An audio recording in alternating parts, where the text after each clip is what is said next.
streaming.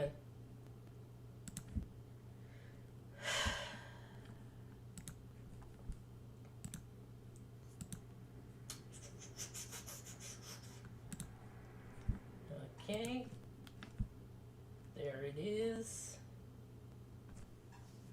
Just gotta set things up. Well, things are set up. I just need to share the link with everyone.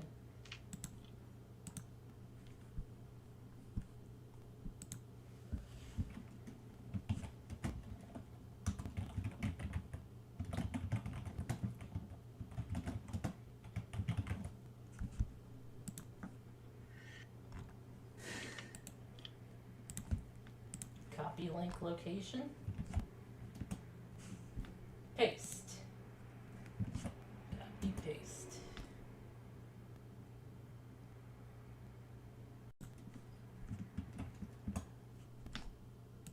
Copy paste.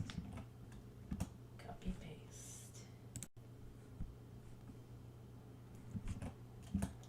Paste.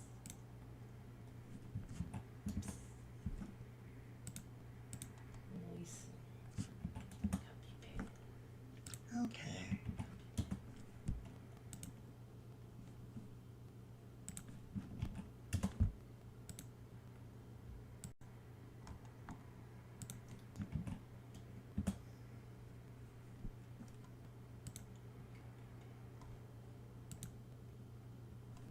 Games.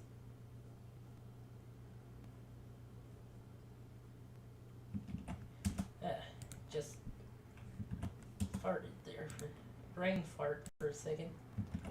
Uh-huh. I'm getting a bit of an echo.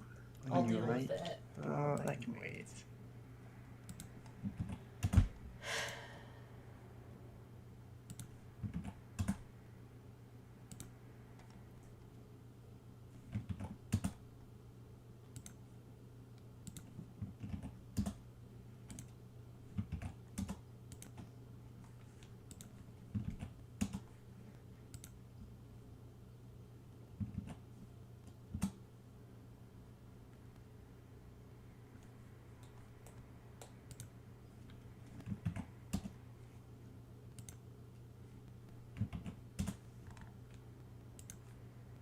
Okay. That should be it.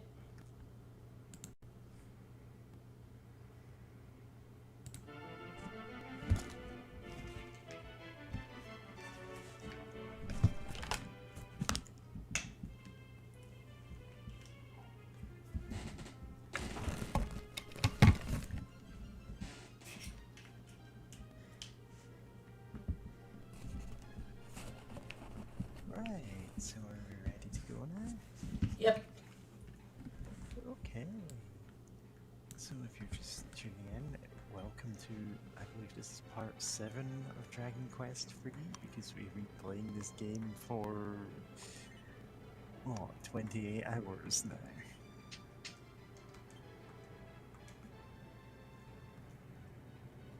No, wait, 24. It's 6 times 4. We've been playing this game for a full day. And I forgot where we were.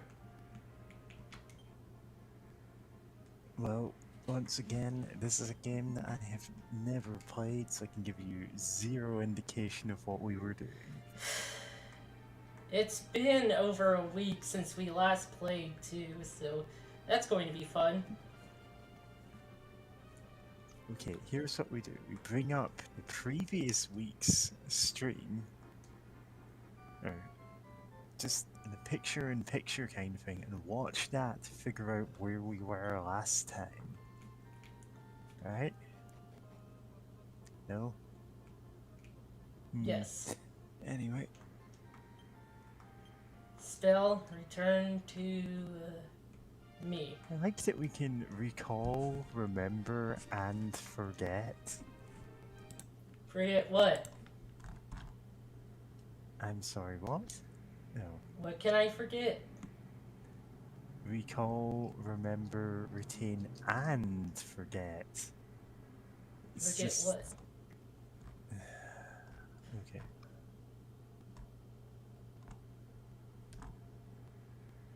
Okay, we were in a dungeon. I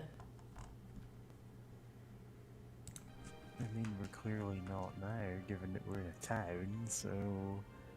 Did we leave I think for we good reasons? went part way through a dungeon, but didn't finish. Ah, so we took the dungeon item and left. We could double dip later. 67. Yep. Only 2 more and we can finish the quest. And I know it's free, but yeah.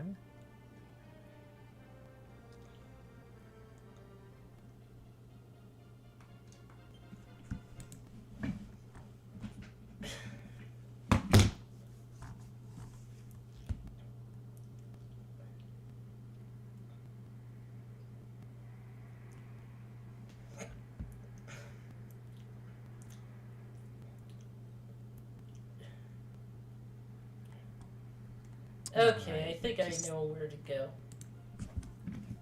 Yeah, I was going to say, like, it's gone dead silent and the stream had stopped for a minute. Yeah. But you're just looking at the guide.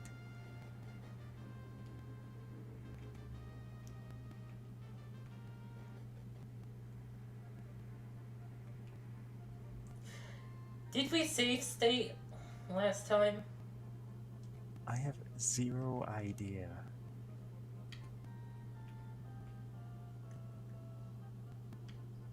Hmm.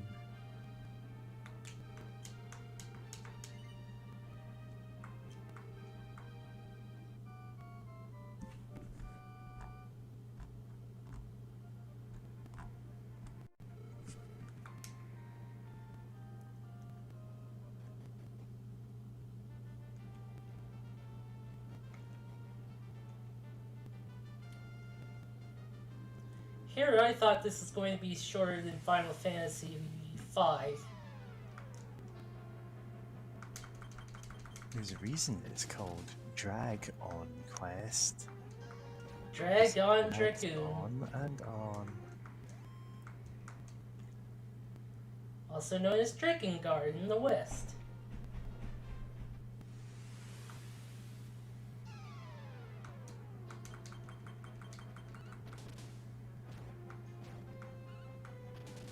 There's our ship.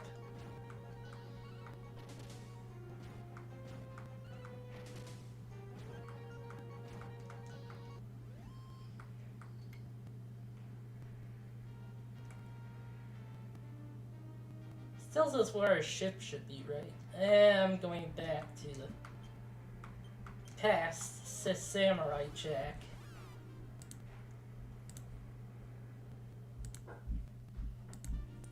I think no, not Exalt. No, I don't want to play Ultima 7 right now.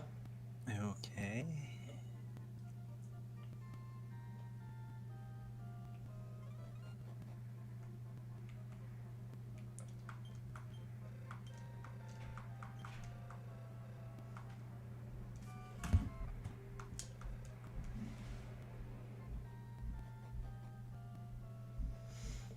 Yeah, I have like a quick thing for like playing Ultima 7 in the Exalt right, engine.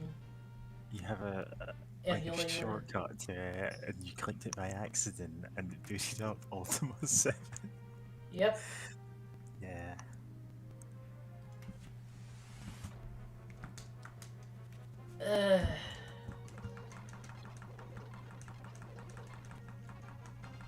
Dragon Quest music at 8 times speed. God, they're all casting increase. Except for one that Increase went the ran away. decrease.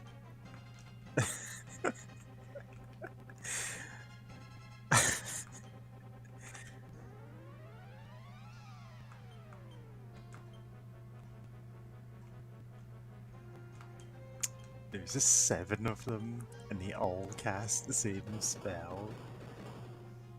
It's the same fuck you spell. Yeah. So hey, when in Rome.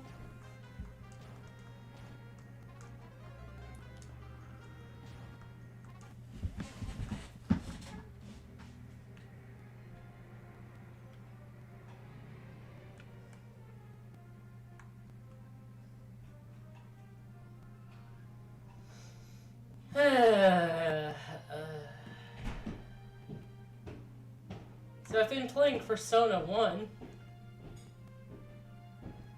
Yeah? Turns out that game isn't bad. Uh-huh. I never actually played Persona 1 either. Only really played 3 and 4. I had it on the PSP physically years ago, and like I tried to do the Snow Queen quest and got brick walled because that is a brutal part of the game. Yeah, isn't that like a whole alternative path in like the second half of the game or something? Yep. Yeah, and I think it may have actually been dummied out or some English versions of it. Like they just So didn't let you start the quest. yeah, they ran out of time translating it, but they did Yeah. try to translate it. There's actual translated lines for like one of the characters during the quest. Yeah.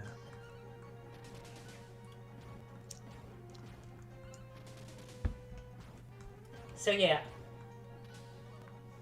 Some people think it was like due to censorship, but nope, it was time. Yeah, that actually happens more often than people think. It's not like, oh, this is some big secret that they want to cover up. Because it's like got some like hidden thing that they had to censor. It's no, they just literally ran out of time and money to throw at the project. And having worked in software development to deadlines, you know, I know how that is.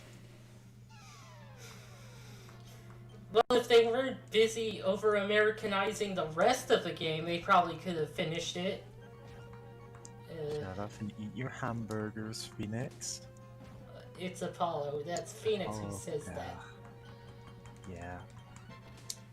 You've caught me, I don't remember the exact words of a comic. Yep. Words are meaningless. So let's just say whatever we want. Words are meaningless.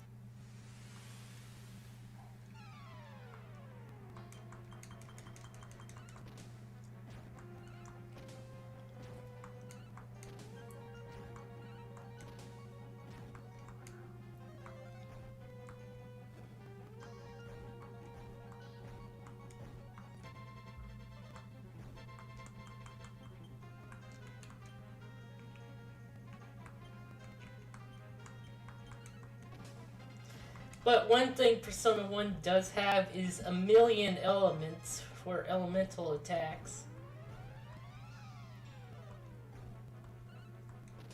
Like, every weapon is its own element. And like, 8 of the 9 playable characters have different weapons.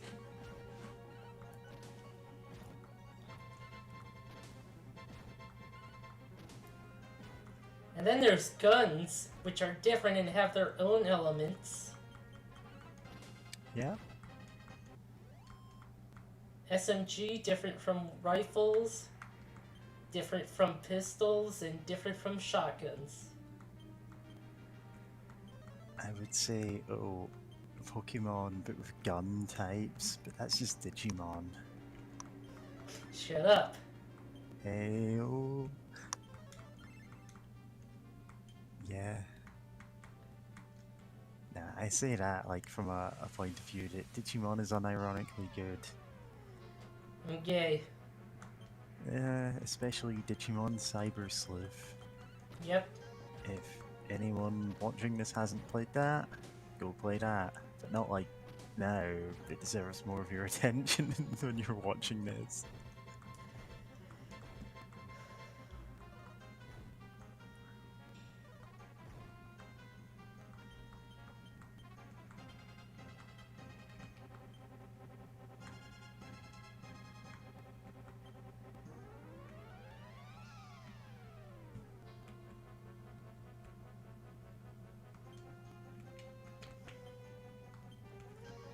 Okay, I think it's time to start using spells.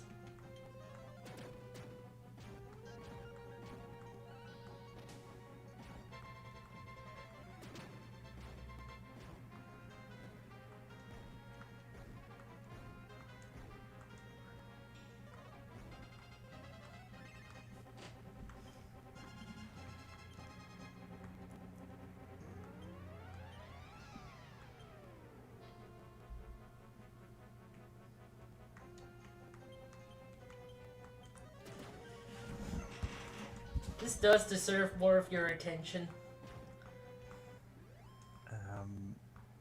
The stream or Digimon Cyber Sleuth? Cyber Sleuth. Yeah. I don't know if it's like a spin-off or if it counts like DLC or something, but Hacker's Memory is also good. I think it's like a sequel. It's kind of. Honestly, I found out about it first because one of my friends wrote some really good fanfiction about it, and since it asked us all to read that, I was like, oh, this is really interesting. I had no idea that there was actually a Digimon game that was like actually canonically gay characters. Good for them. And did you say, well, actually, no, maybe it's not. It's not subtext. It's not like subtle at all. It's right there. Yeah.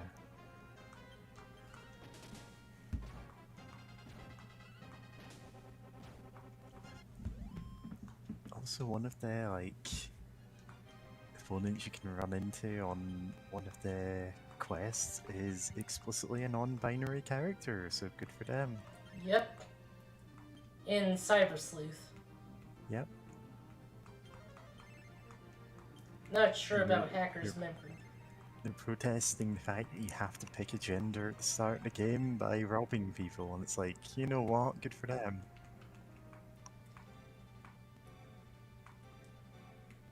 Yeah, the game takes place in, like, Metaverse, the bad kind, but, like, No, there's also I Digimon. really hate the word metaverse because it is just the internet, but like specifically parts of the internet that we've long since had. Yep. It's like It's very much... metaverse stuff. We were ahead of this with Second Life.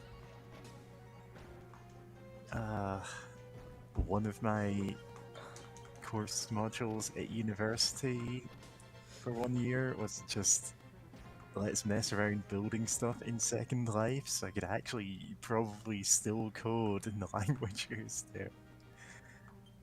Yeah. Yeah, what if Digimon just, like, entered, Zuckerberg's terrible metaverse and improved it? By being Digimon in there. I mean, improving it is a low bar. Yeah, of course. There's obviously more to the plot, but yeah. Yeah, there's always more to the plot. But it's funny how it's the exact idea.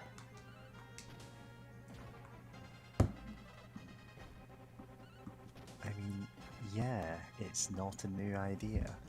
Yep. Like, there were cyberpunk dystopian novels like 30, 40 years ago at this point, with basically everything you're saying. Actually, we just came up with this new idea, and it's objectively like less useful than things in there. Yeah.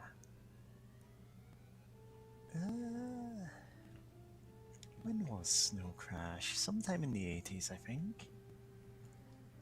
There was snow in the 80s. Yes, there was. Oh, looking at that map. Yep.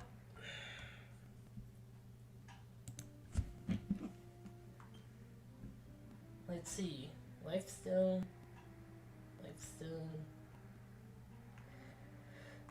Should probably be using the items.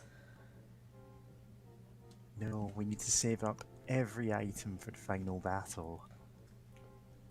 That potion that heals 20 hit points, we're gonna need it. Thunder Sword! Thunder! Thunder! Oh, Thunder yeah! attacks! Oh! Yeah, I think I can use that as an item in battle to just zap things. Pro tip, use your sword as an item in battle to stab.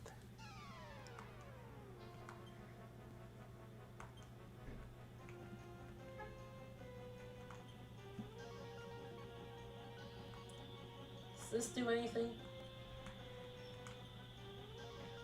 Then again, most of what I know about, like, things relating to the metaverse are people making fun of it, mostly on podcasts. Yep. Because it's... yeah.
Troll defeated.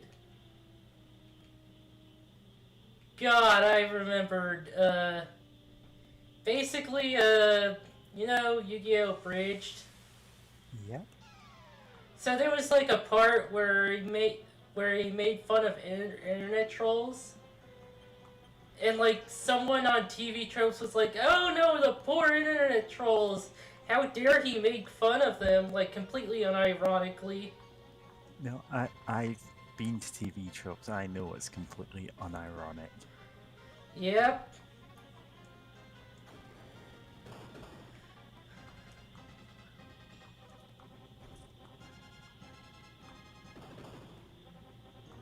TV Tropes is a very useful website if you ever want to find out every time there were monkeys in an episode of a TV show.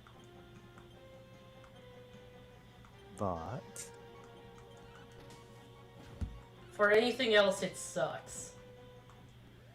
it is useful for some things, it's just I also still hate most of the user base.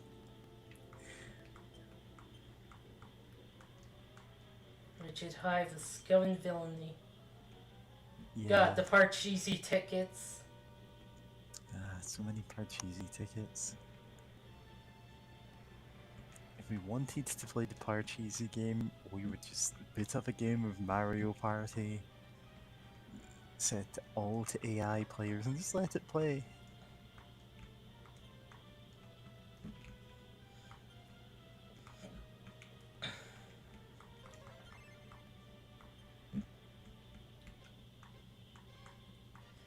Oh, speaking of, the Persona 1 also has gambling games that you can very easily cheat.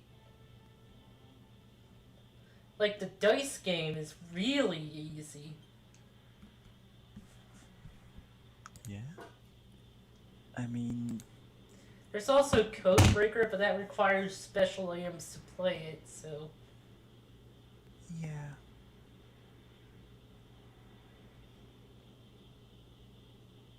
Honestly, if you're streaming any of these games, which do have like a mini game you can save scum your way through using save states, then you should. because most of the time they're just completely random. New Vegas barely does anything to stop you from save scumming. Oh sure, it puts the like it makes it inconvenient, but you can still do it if you really want. And you really want to. Yeah, It's one of the easiest ways to make money in the game.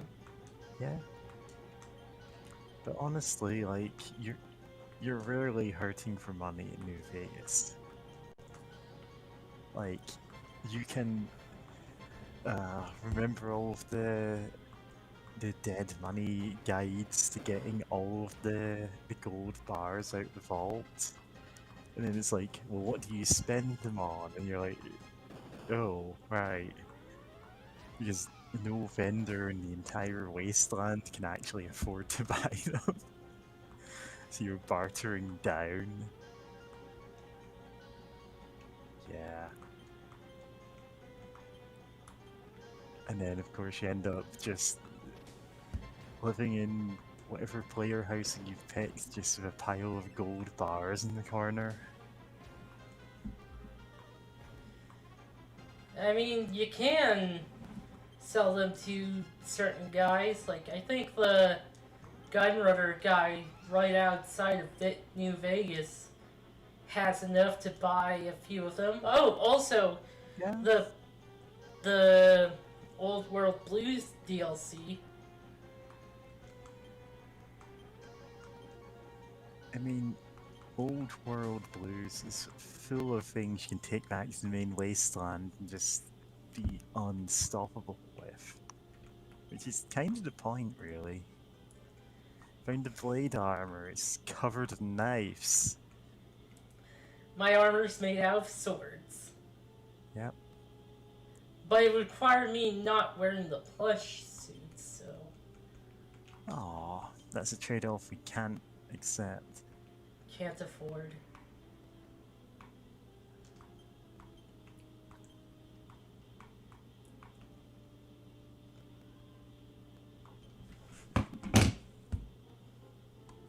I just find it really funny that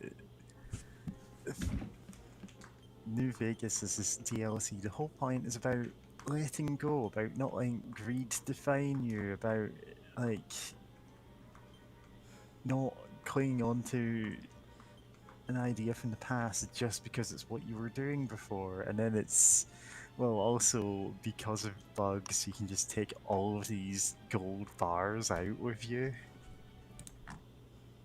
The classy thing to do is just to take one of them.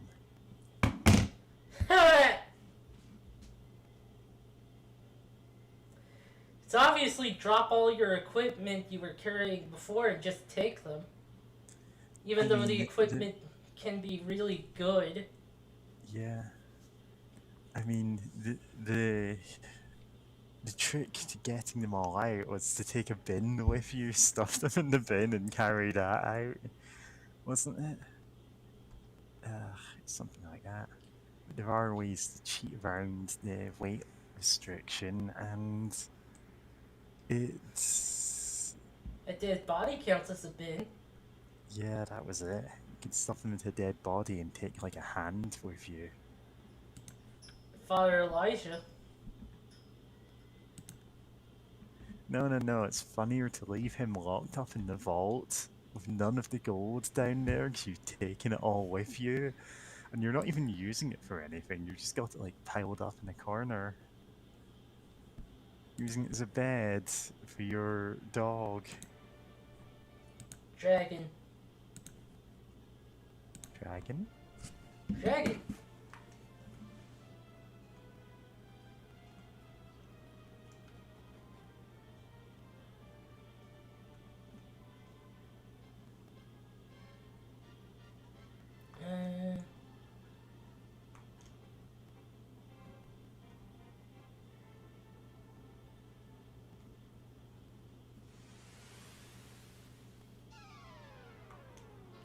Hollow Ghost. Oh yeah, speaking of New Vegas.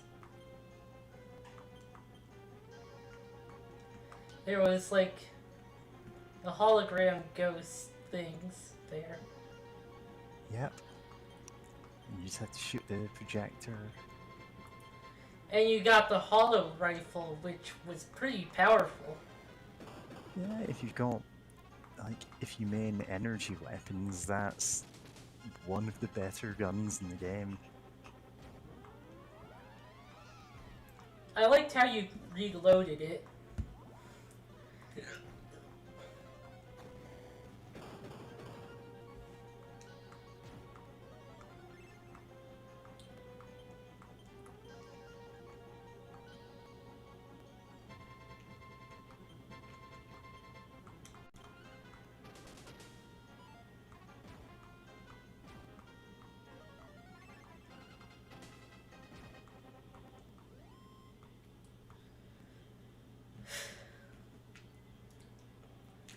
You put in the batteries like they're shell cartridges into the rifle.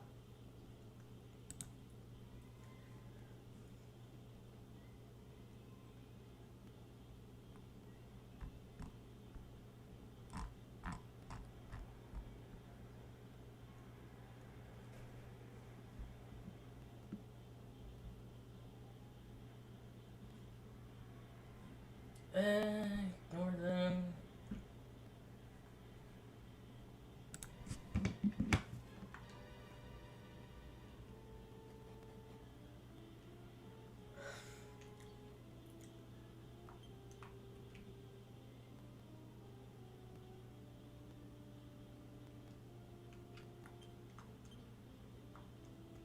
Hmm.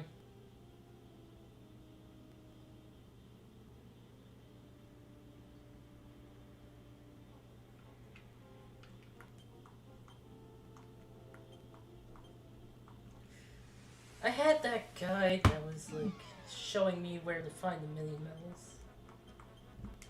Uh-huh. Oh yeah, Shin Megami Tensei 5 also has a mini mill like quest. Yeah? Where instead of finding mini mills, you find these funny little guys that have like these rock geodes heads. Ah, the Geode dudes. I've heard of them. Yep.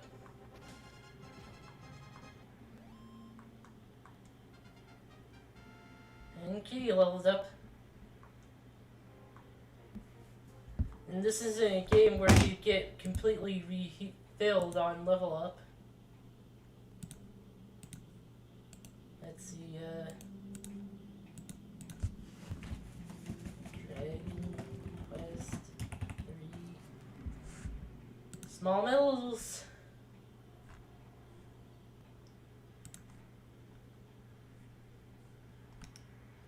No, that's not it. It's a Dragon Quest game where you collect microscopic medals. There's millions of them. And you need to get all of them to get a prize, and it's probably just going to be a slightly bigger medal. Yeah, but you have to find the final mill for that.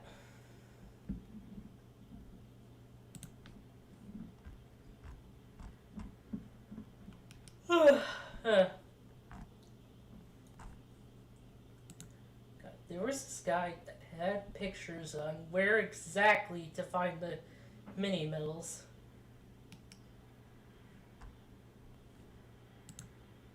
That crap.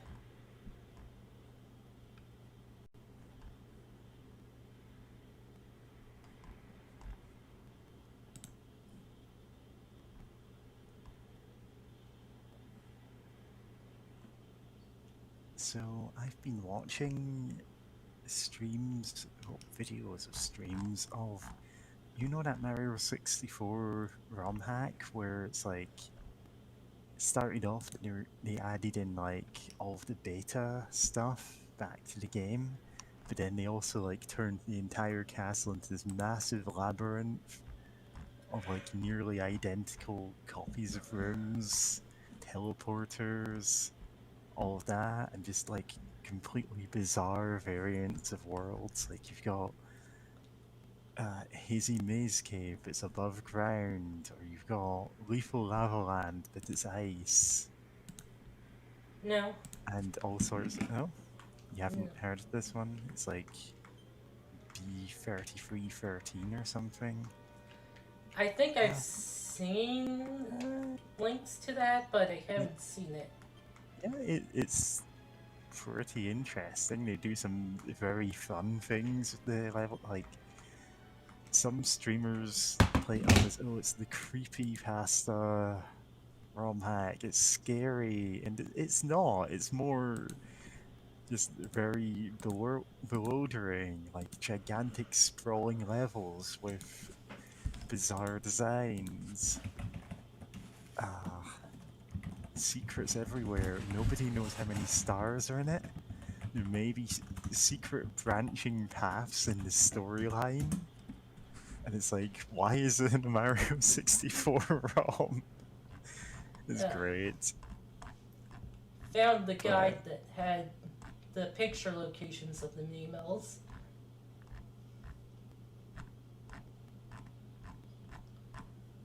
And there's one in this cave, and it's on the ground. Somewhere. Oh, I'm not even in the right location for it. I'm going to flip my shit.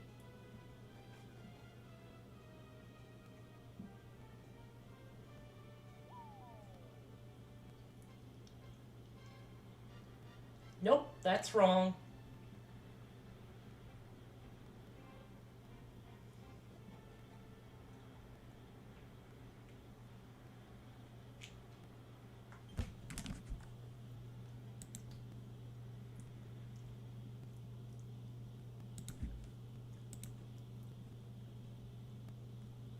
Yeah, that got me going down the rabbit hole of like iceberg meme videos and like long in-depth discussions of weird rumors about video games and stuff.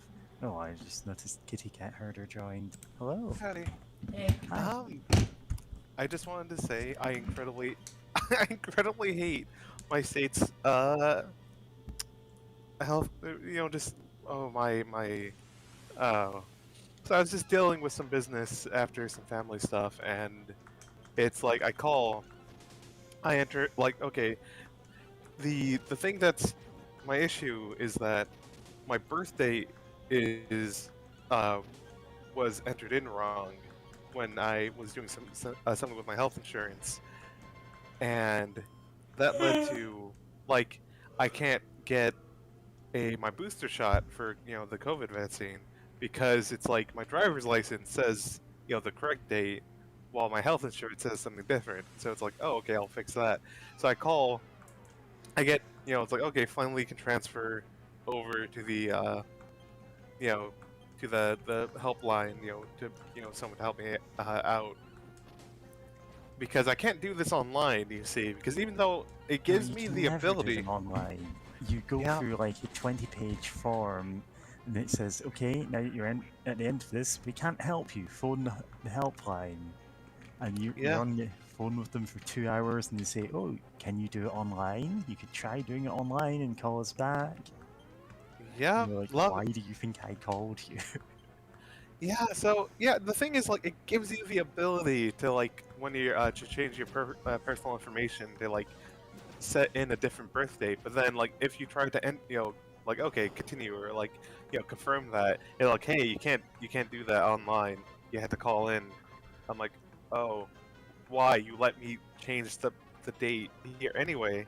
So I go call in, I get transferred, and I immediately got hung up. I'm like, oh. So I log in again. Um, and then at least this time I got a message like, oh, hey, we're having trouble on our end. Thank you for calling. Goodbye. And then hung up. I'm like, okay, that's slightly better. But, like, they really should just let me change that online if you're going to have a website. It's infuriating.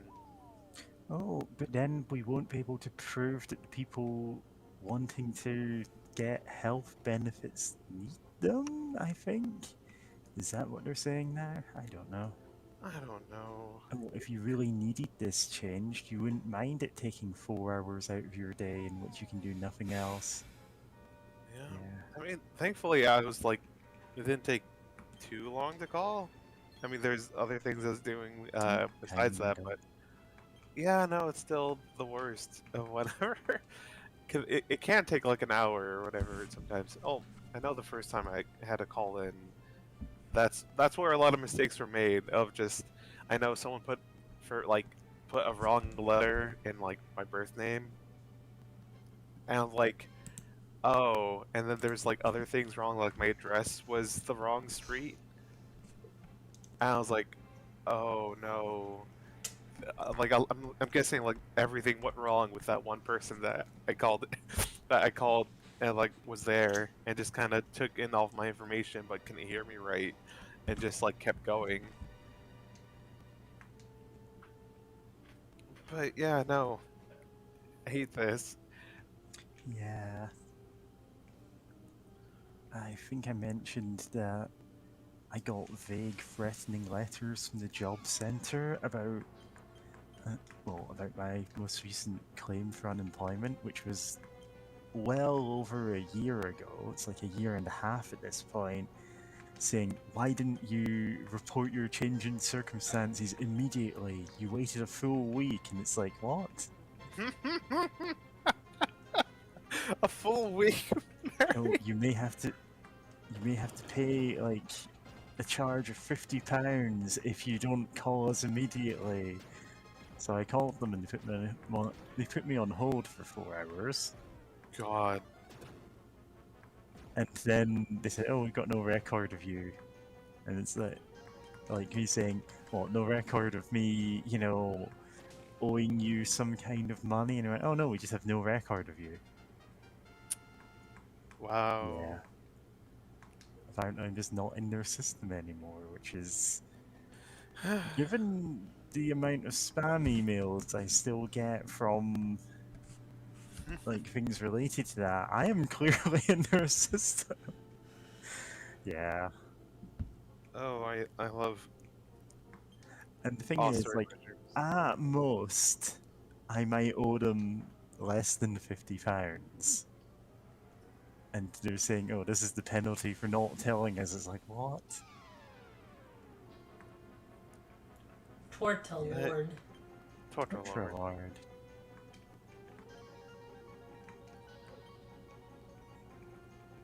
Oh yeah, did I miss anything plot wise? I kind of forgot where we were. Well, actually, Exactly. we killed the Dragon Lord. Like, this is all post game stuff now. Oh, tight, tight, tight. Yep, just in the 1 hour that you took to get here. Well, less than that, actually. Started slightly late. Well, not like noticeably late, but who cares? Yeah. Oh dear. No, no. Oh. Oh. Oh, okay, that's not so bad. Ah. Is it because those are items that they weren't affected by bounce? 'Cause I'm pretty sure bounce is straight up like reflect from Final Fantasy. Yeah, I think so. Which is more reason why it's completely useless. And the bounce armor in 4 is awful. Oh, is it? Yeah, Jesus Christ, it reflects healing spells and revival spells. Oh. You know what? Oh, that's ooh. Okay, because I was about to say, like, I doubt enemies attack, with magic items in 4. Like, I don't remember that, but okay, the game also putting healing being reflected by bounce. Yeah, like, no, I can see them doing that and then oversight or something. Because at least in Final Fantasy, it's assumed that you don't want to reflect healing spells. Like, And also, if someone's dead, then they can get revived, no problem. yeah, it's selective reflect.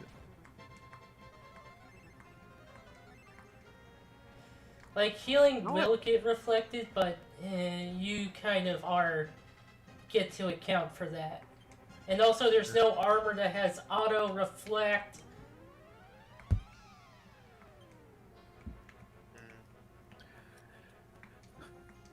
You know what?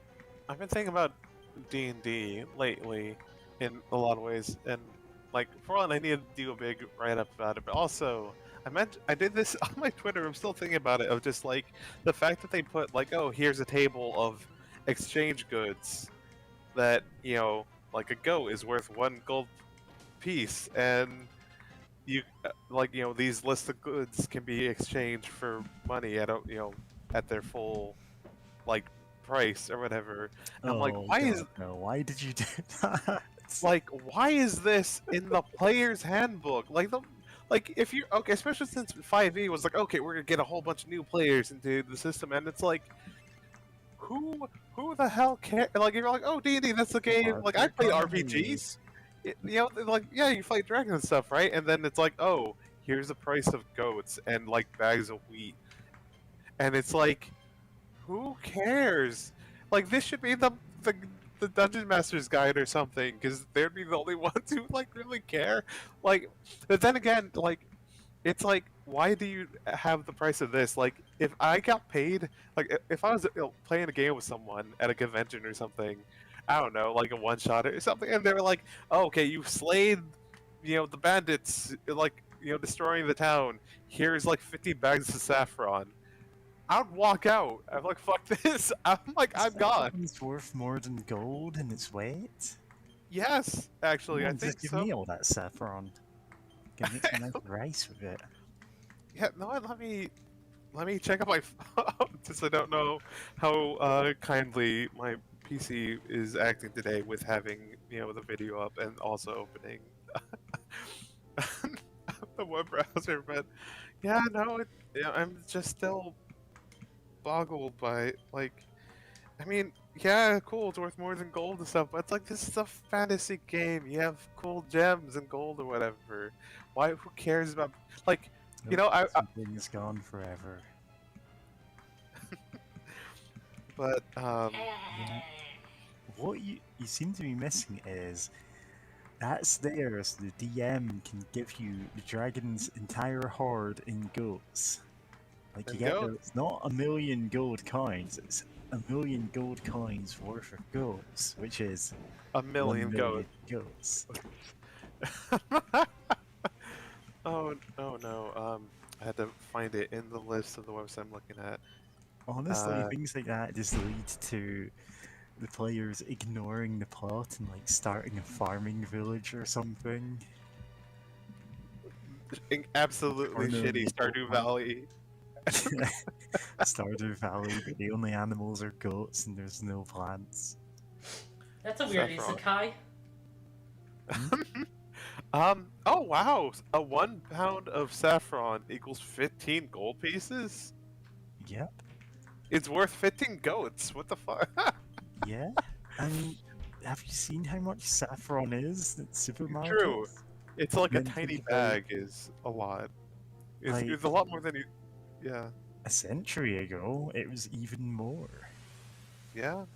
But still, it's just kind of wild that it's like bags of saffron or whatever. But oh yeah, so I was mentioning this on another server, and a friend mentioned, yeah, because I also brought up like, how come it doesn't show you listing of like common magic items or at least some uncommon ones, and like maybe like a few of the really cool stuff from higher up, so that people can have an expectation of like what cool loot you can find in this game about fighting monsters, getting cool loot, right?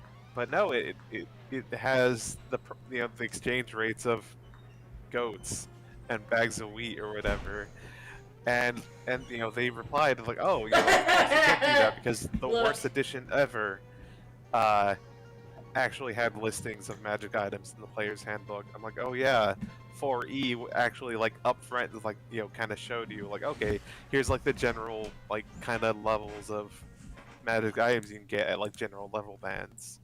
Yeah, it gives you that, and each player character, like, you can calculate on average how much gold they have, like, in magic items, and that's a whole like calculation that's factored into like difficulty rating. What are they called? Challenge ratings. Challenge ratings. That's it. So I want Yeah. So I want you to look at this. It casts Oh. increase and the spell reflect off its body. Oh wow! I love enemy Increase the AI. increase. I guess. Wait, did it still increase itself? It increased No, itself, it but bounced the other one. The other one. nope, the other one did not get increased. I could have sworn I saw like Total It- Lord. Yeah, it increased itself twice because of the bounce.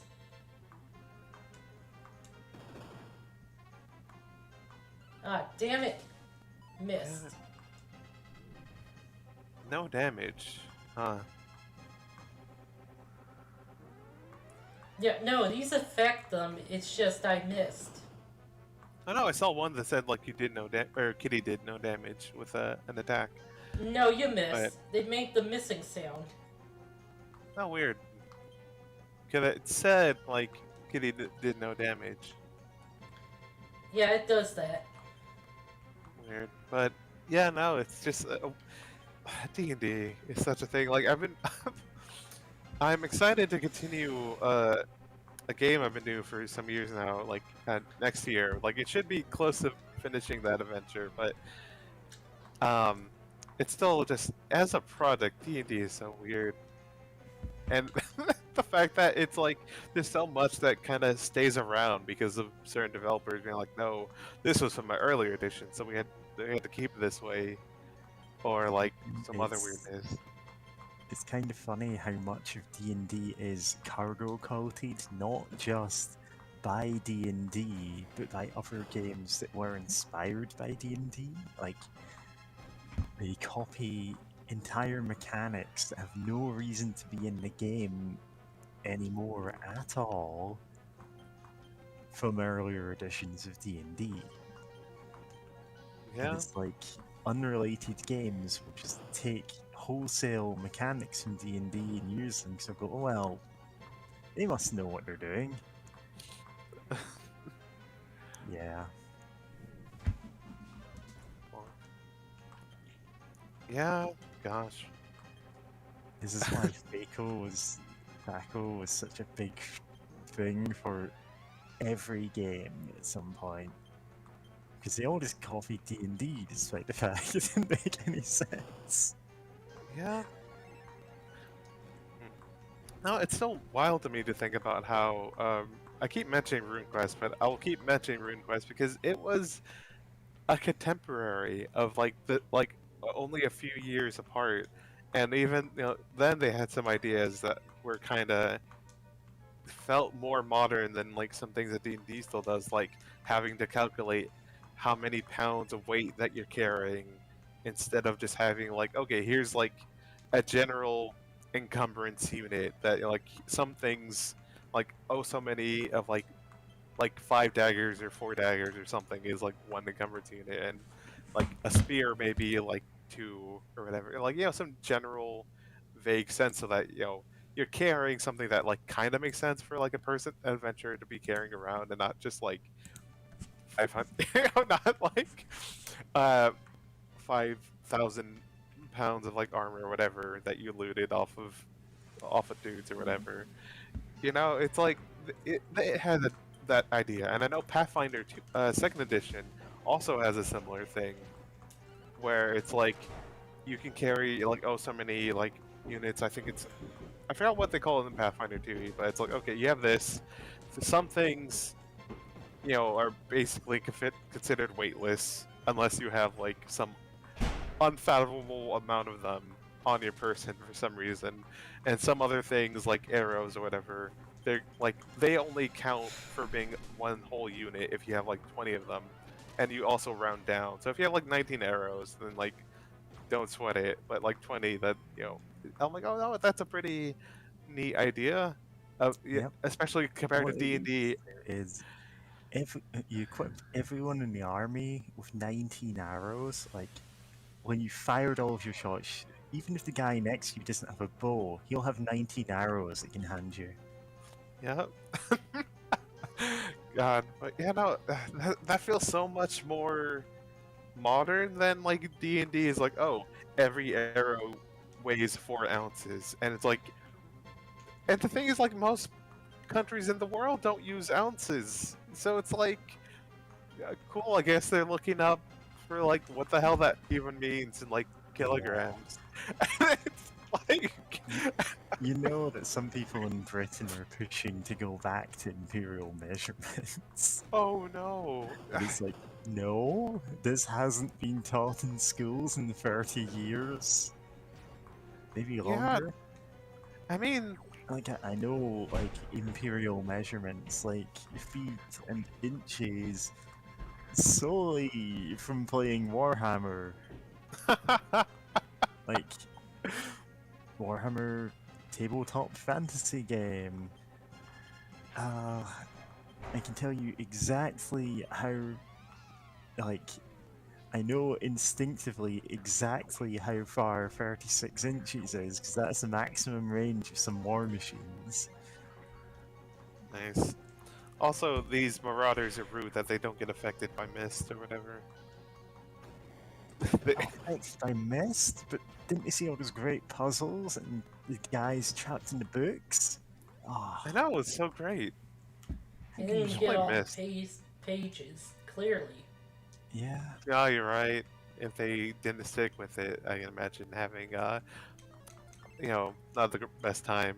But Release of Mist, which has all the same puzzles, but sometimes there are more difficult versions where there's just a cell phone ringing in the background.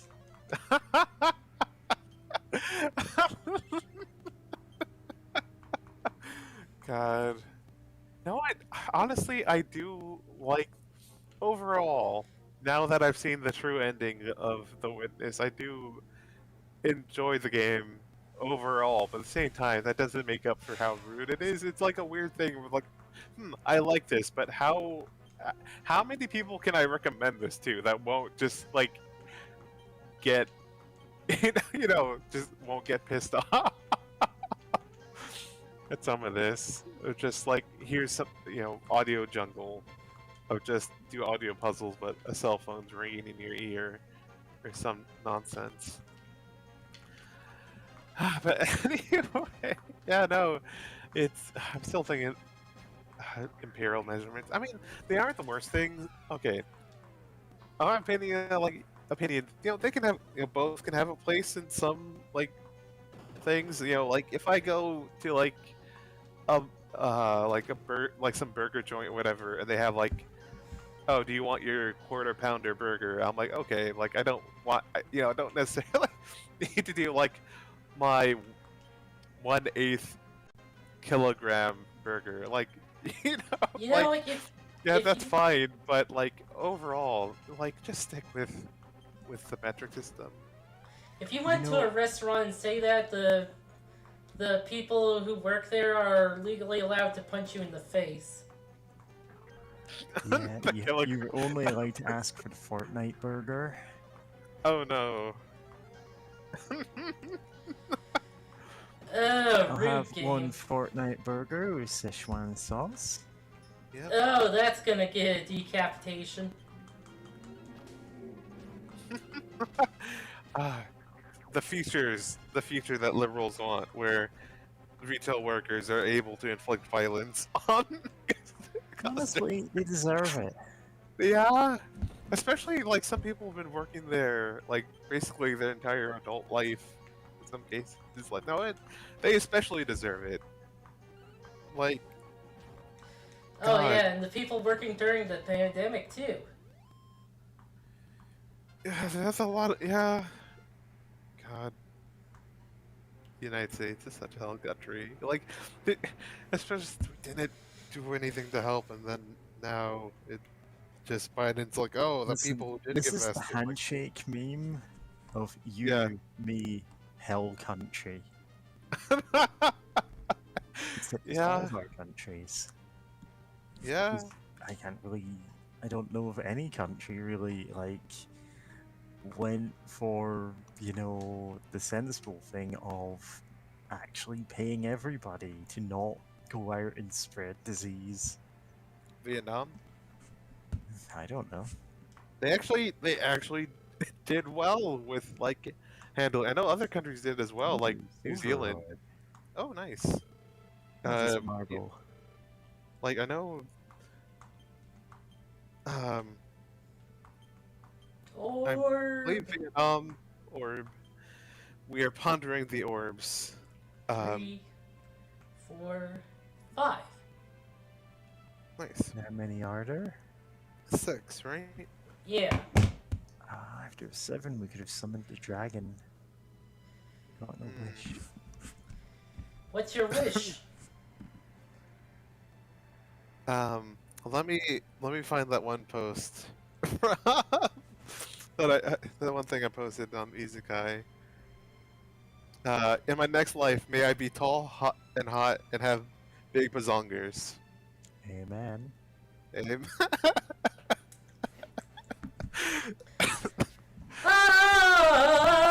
Ah, man. Thank you for the impromptu gospel. Thank you, Jesus Christ Superstar. I need to watch that movie. I've only saw like the beginning of it, and it's wild. Yeah, I kind of have never seen it. I have only the vaguest idea of what it's about, other than it being, about the life of Jesus.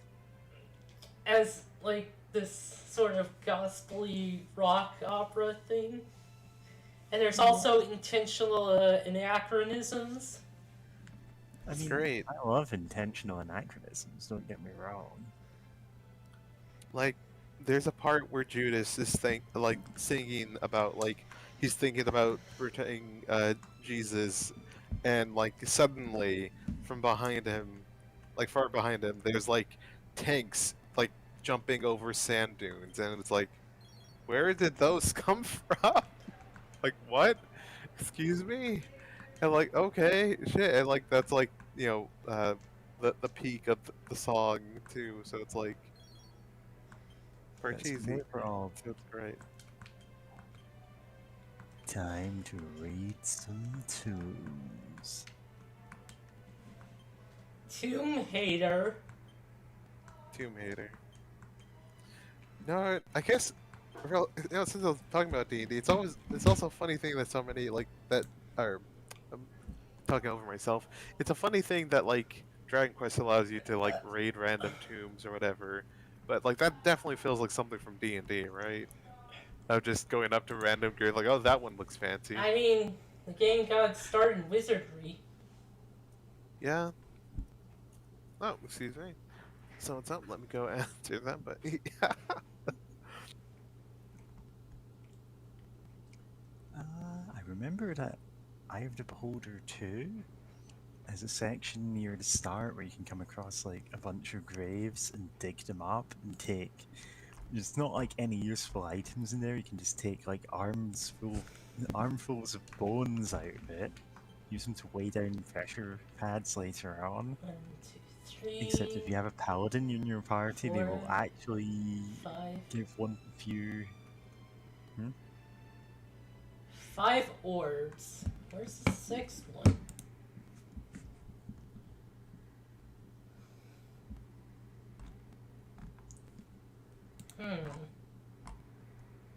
Let's see. There's blue orb, red orb, green, red, blue, yellow, Yeah, got all of those. silver. Got the silver one. Is there a gold one? So, let's see.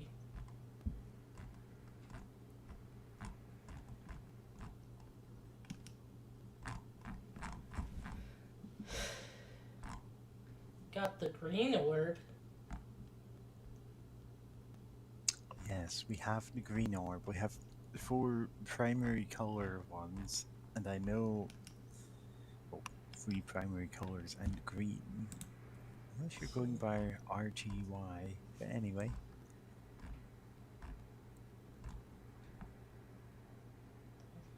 Plush.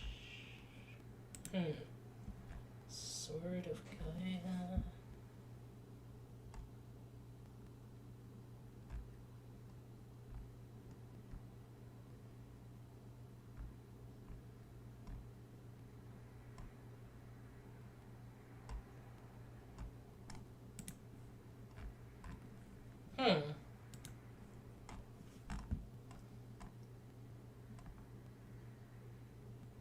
It says I should have the 6 orbs at this point.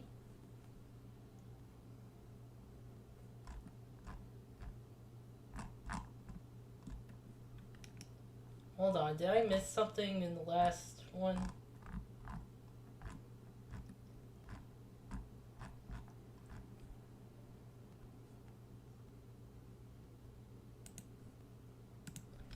Okay, hold on, let me check. Yeah, you're missing the purple orb. Purple orb. It is held. It is held by Oh, Pumiko god damn in the it. village of Hang. God damn it. Right, it's the whole Orochi thing. Ugh. Did we Yeah, we just can- not save after that? I guess I forgot to get it.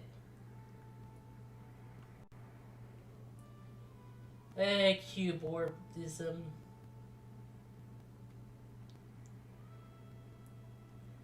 We're in the 4-day time cube now.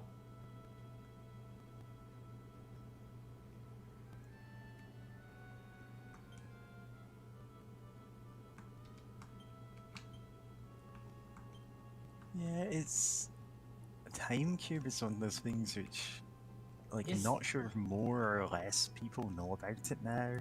Oh, there's the purple orb. I Um, just- It's just at the bottom of the bag.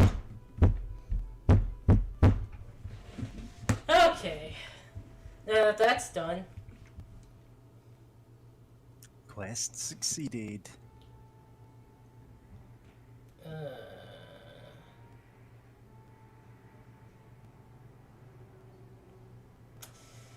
so,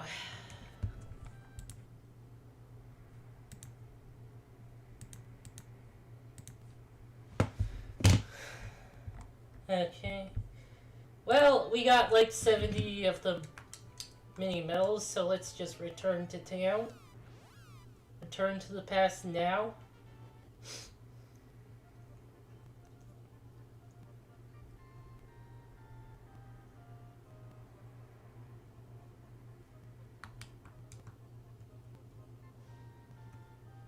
Let's go to the dungeon, bottom of the well. Fight Dead Hand. Get the Lens of Truth.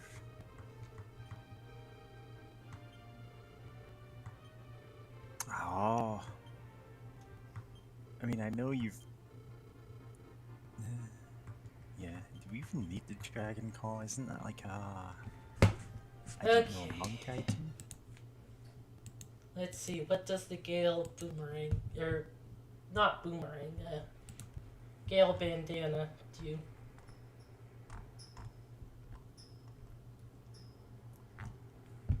That's in items, not armors.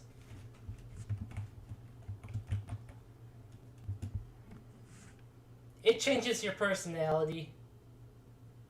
Of course it does. Everything in this game changes your personality. God, the personality system just holds the game back. Yep. I love having this game which tells me to brainwash the party at all times. Like, I would not be surprised if there's some, you know, less wholesome game with that as a gimmick.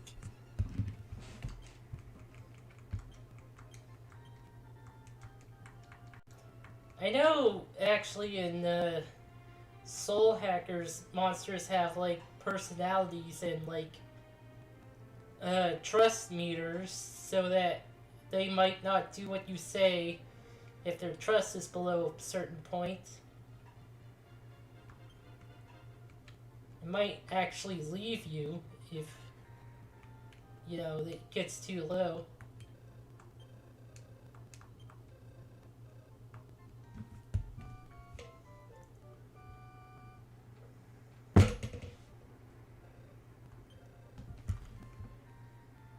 Oh yeah, God, I almost forgot how Persona 1 has, like, every time you enter a room, characters would, like, stand around, even the characters in your party, so you could talk to them and they would have something to say in each room.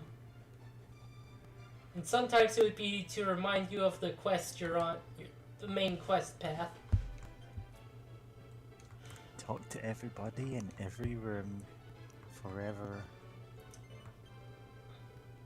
What's great is you can have different characters in your party, so you would have to replay the game to get all the possible conversation stuff. Gotta catch 'em all.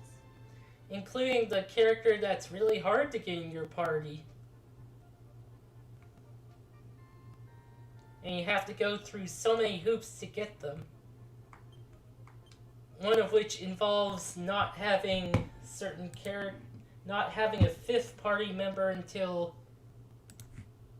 quite a ways into bit, like still early on, but not having them until a bit of ways into the game.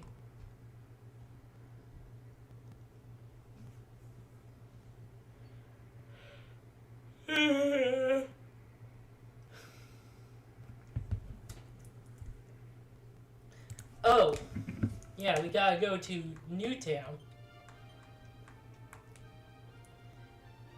Because, something will happen once you have all 6 of the orbs.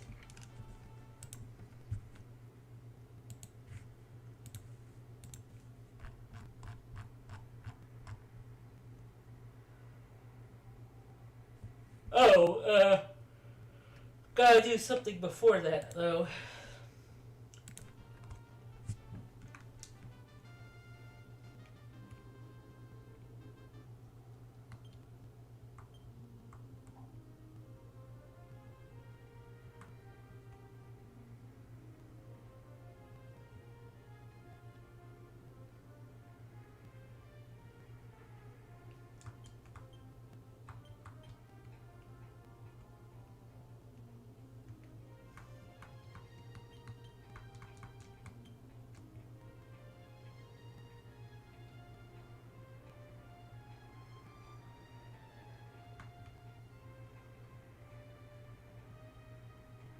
Says to talk to a character we've talked to previously, so I'm going to do that just in case we have to set off a flag in order to progress the game by talking to this person who we would have no reason to talk to.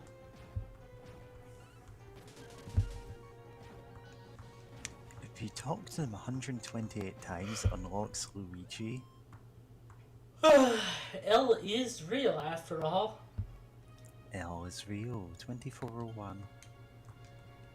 God, it's that exact number of days that it took to find Luigi in Super Mario. It isn't that exact number of days. It's 24 years and what, something like that.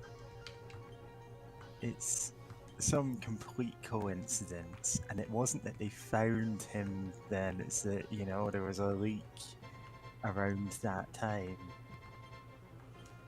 Yeah.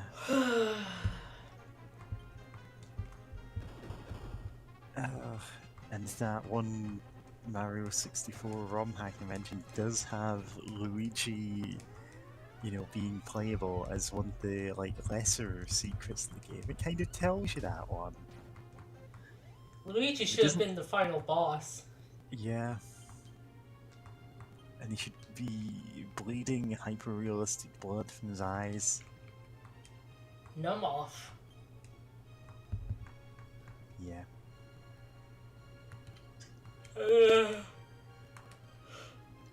Big yawn.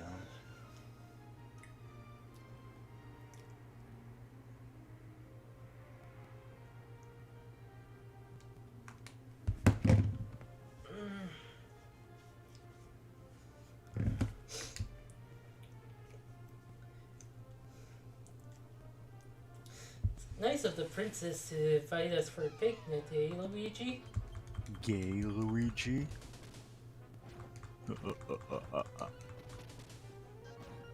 Too many toasters. Too many toasters. Too many toasters. You know, for all the talk about the cutscenes, the gameplay isn't talked about much. Yeah, because there's not really much to say about it. It's also pretty bad. Yeah, it's not a good game.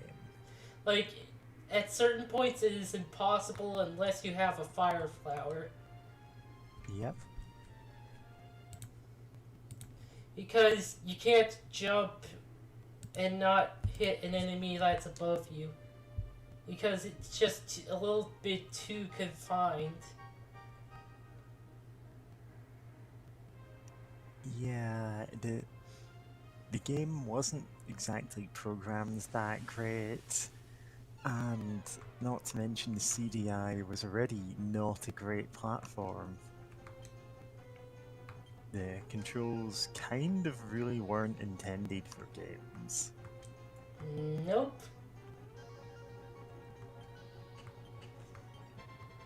But you know, don't talk about how the Koopas, like, eat Mario if they catch him. You know, I did not know that. Is there like a cutscene of that? Is Nope. that a thing that can be... Okay, it can't be sprung on us in a YouTube poop out of nowhere. Is it just like text describing Mario gets eaten? I know that if you get into an elevator and the Koopa gets into an elevator with you, and it will move automatically, and the Koopa will walk out and cough off Mario's hat. Wow, bones and all. Wing of Wyvern.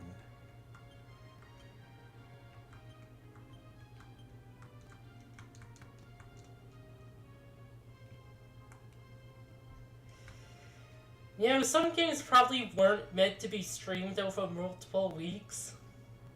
Yeah.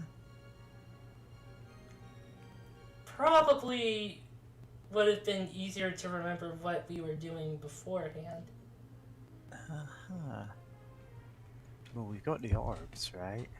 Yep, we got the cube orbisms.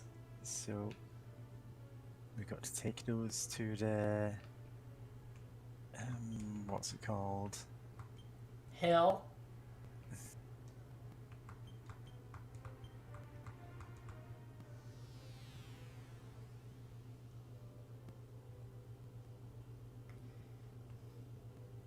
I love how you have magic items to make things, like, into night. You have no way to just wait for night in a town. South to Limlam. Must place the 6 orbs on you. See what you desire.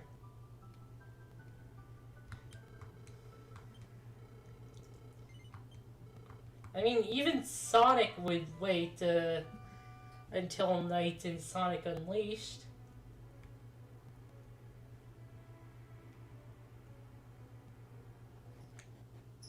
By hitting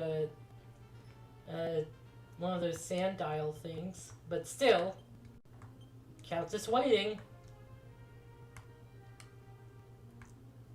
He waits faster than anyone else. Let me turn on a light, actually, and grab a drink real quick.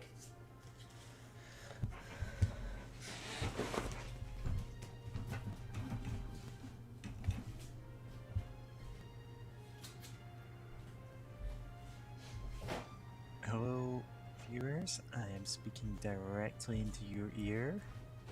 I want you to go right to GameStop, get me a copy of Bambi for the PlayStation 2. I won't accept you coming back empty-handed. That is all.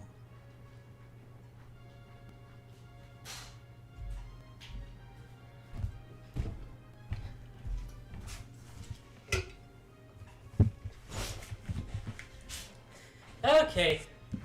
Oh, did I mention I was, like, using an 8-video controller? No? Yeah, it's shaped like an SNES controller, but has, like, the analog sticks and L2 and R2. It's pretty good. Okay, so that's what that is. I've just got like a USB controller that looks like a SNES one. It's not a great controller, but hey. Yeah, I needed something with a better D-pad after I was using this Logitech controller that was like an Xbox 360 one. The D-pads are notoriously bad on the Xbox controllers.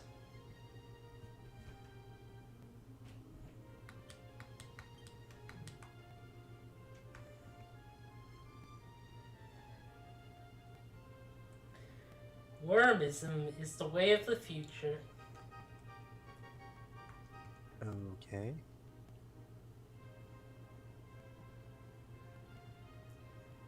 I'm not gonna tell you how it is, but it is. No, I'll take your word for it. Tentacles, see? What did I tell you? Uh-huh.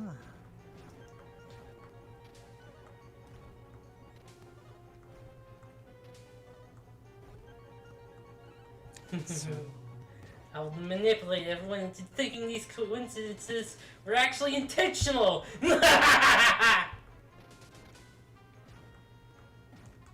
truly your malevolence knows no bounds.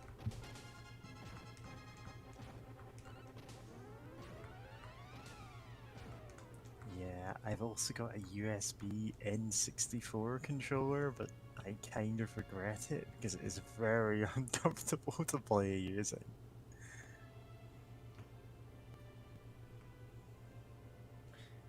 Ah, I am dressed appropriately for this weather. Egg!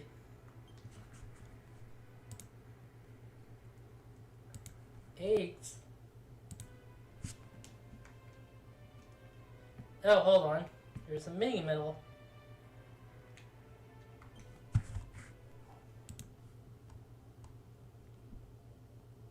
Please tell me there are only 80 mini medals in the game.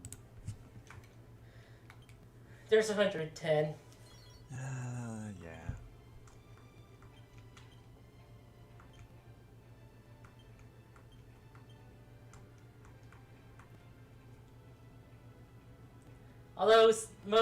Although some of them can only be gotten post game.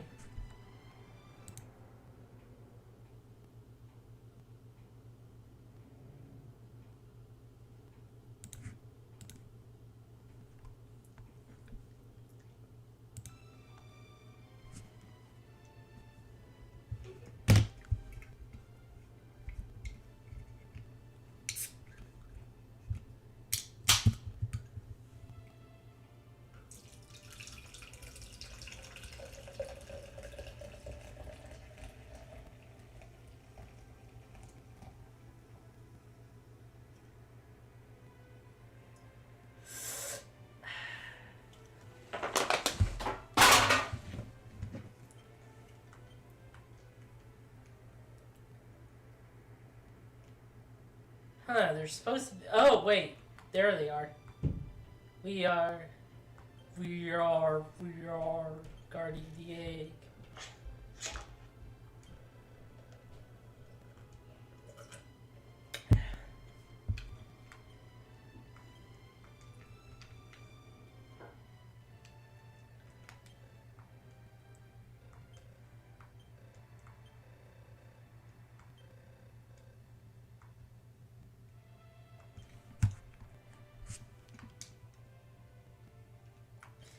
Yeah, let's just use the orbs.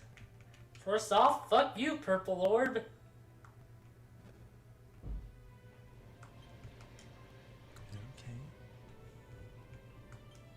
Green This orb. will all be worth it to get the master materia.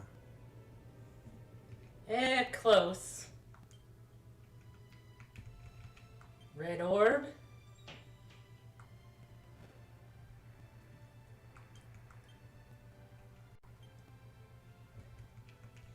Blue orb. Orb.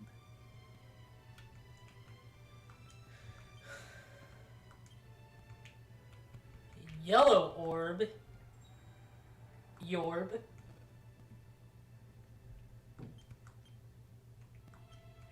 And the silver orb.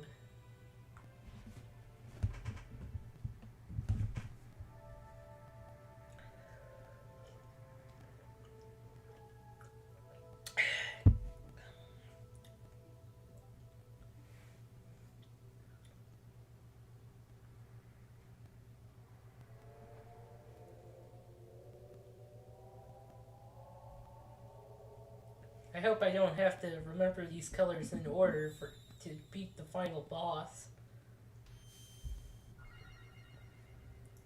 No, no, no, that's only in Dragon Quest 3 DX, which adds colors.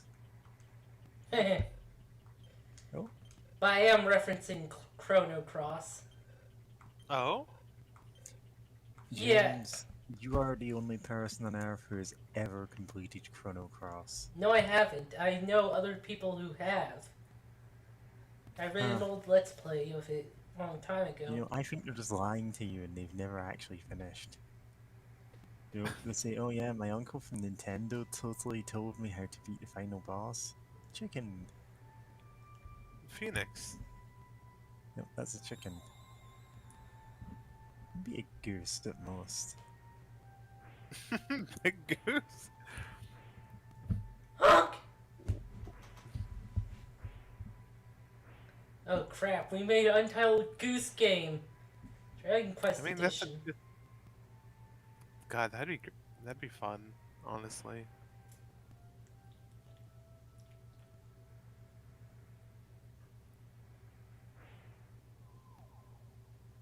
I mean, okay, honestly, if there was something like that in Dragon Quest, it would be being a mimic. Untitled mimic game.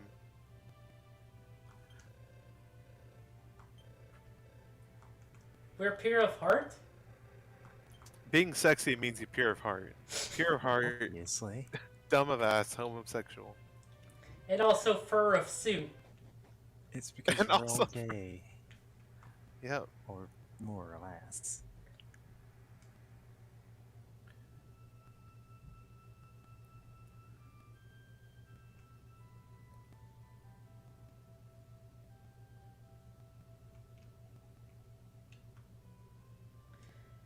Oh, this controls weirdly. Oh, you're You're actually controlling this? I thought it was like a cutscene. Yeah. Oh, 'Cause that's the, like the way it zooms. that So, honestly looks really nice. you can fly anywhere in the world, but it's slower than walking speed. Yeah? I mean, you're because of how it zooms out, you're actually traveling, like you're covering a lot of I ground. know. But yeah, it does This look is so very slow. funny. It is so slow. And I get it's like. Oh god, we're so high up! We're so high up! Oh Jesus You're Christ, we're... so high. This was a Sky bad high. idea! And get all 420 tiny medals. Ugh. God, can you imagine being the? No, I'm just gonna say this here instead of worrying about remembering to type it out for these guys. But I became the chosen one. But when we finally rode the divine flying mount, I vomited because of my fear of heights.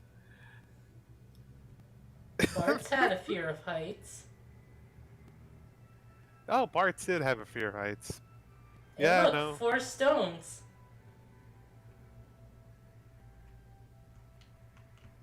Nice. I wonder if there's something in the exact middle of them and if I can get to it. I have faith in you.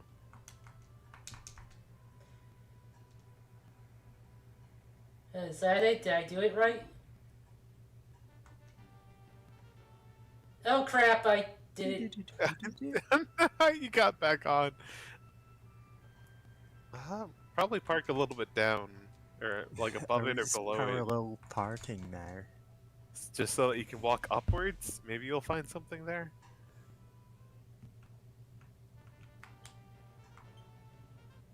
Yggdrasil leaf. Yggdrasil, I think. Yggdrasil. Yggdrasil. Look, I don't know One of French. my friends kins a character called Yggdrasil. From Tales of Symphonia. Yes. Oh, that exact one, And huh? if it's watching, it knows that I am talking about it. Actually, I don't know if it does kin Yggdrasil, but it was called that on Twitter for several months. This is very funny to me that a game that I played like what 15 years ago or something on the GameCube, that one of my friends like just found a copy of it and then went completely berserk over characters. And I was like, oh yeah, I know those characters. The characters are good, but the game has problems. Oh yeah. It's still a very memorable game. Oh yeah. Gravity works because of Gnome's mana. Yep, it sure does. Because of what? Gnome. He's a big mole guy. He's one of the elemental spirits. He's very friendly. Oh man, Huh. now I'm thinking of Fighting of the Spirit, the boss song that plays only during the Summon Spirit battles. It's a good song.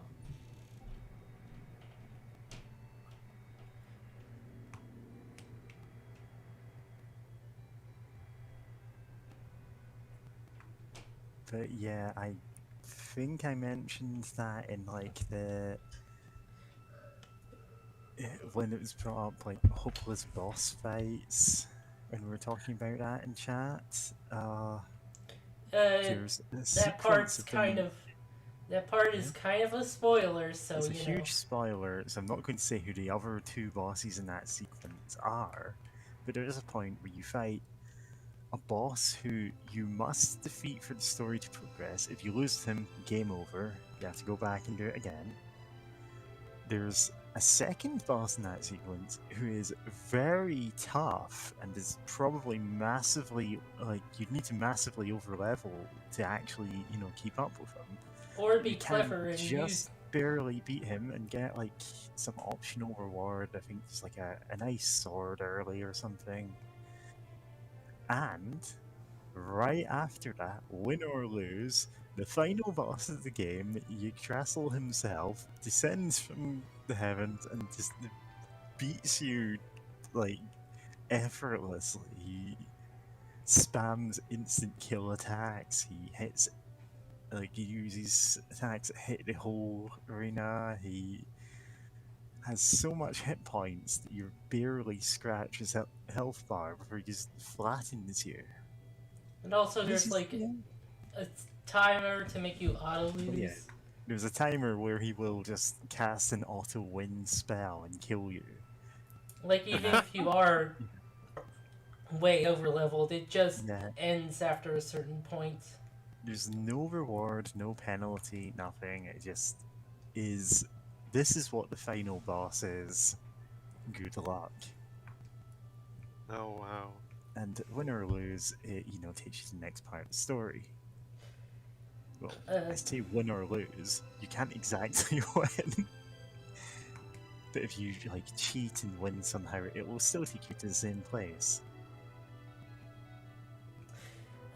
So that second boss, I actually managed to beat my first time playing through the game. Yeah, by burning through every resource you had. Yep. Which,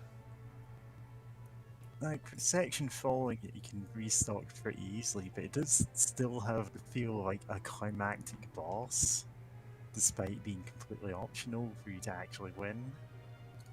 But yeah, I can't really say more about that without spoiling a solid chunk of Tales of Symphonia. Yeah, I was hoping the next boss was like a lose fight because I was just like done.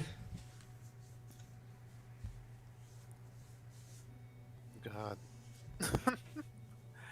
Oh, wow.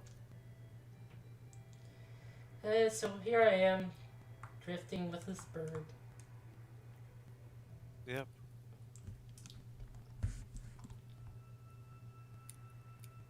Just flying. This sounds like a cutscene just because of how like calm and serene the music is, and like how Yeah, far and it gets slow out. flapping of the wings, it feels like this is like on rails and you're going somewhere, but I know you're not.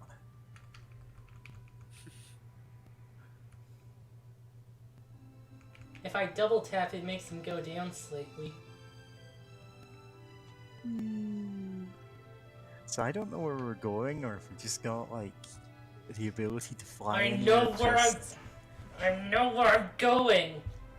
Okay. Okay. We should pull over. Ask for directions. Oh, okay, you're RPing a bit. Alright. Yeah, sorry, I thought that I'd like genuinely offended you and I was just going to shut up there. Yeah. Know same. where I'm going. Yeah. it Oh, turns wait, out now I you're playing remember. as my dad. Yeah, I kind of forgot about the. Oh yeah, because when I was playing, I was like talking to every NPC and writing down notes and whatnot. So yeah, but because I don't In have the those hole. notes, we have to go in the hole or not go in the hole.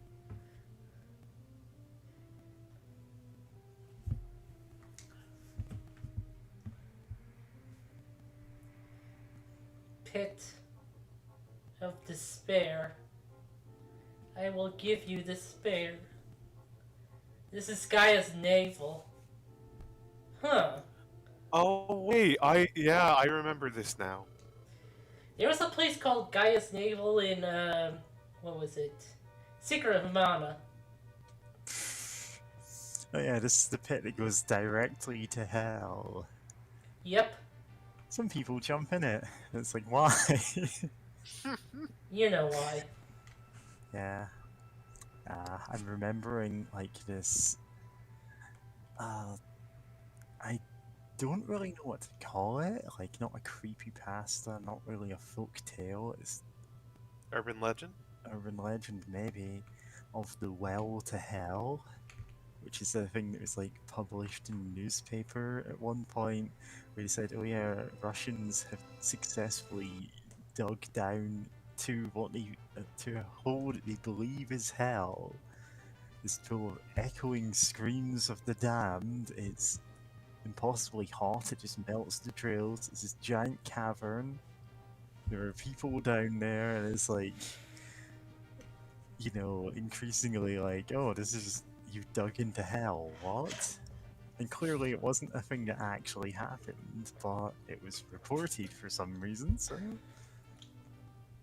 They dug too greedily and too deep. God.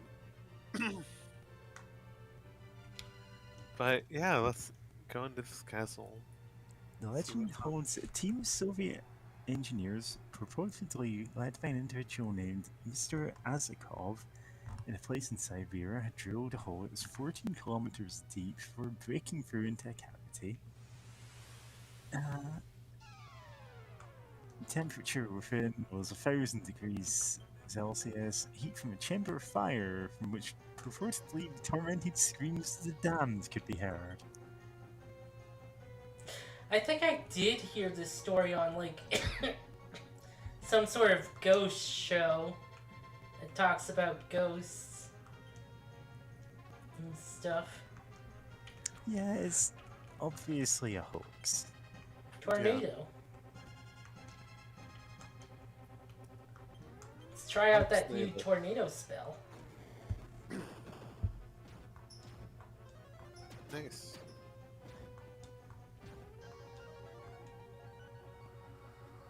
Whoa, sorry for the flashing.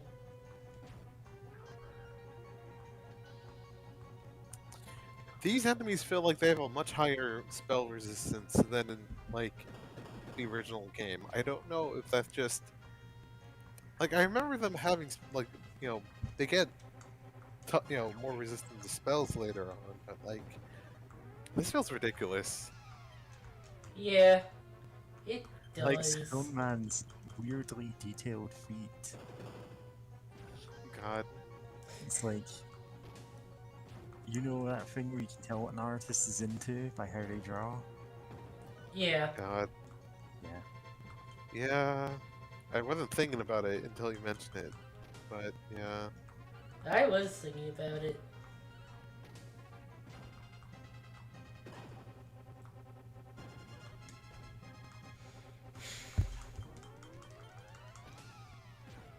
The game says we have to be as close to level 30 as possible for this.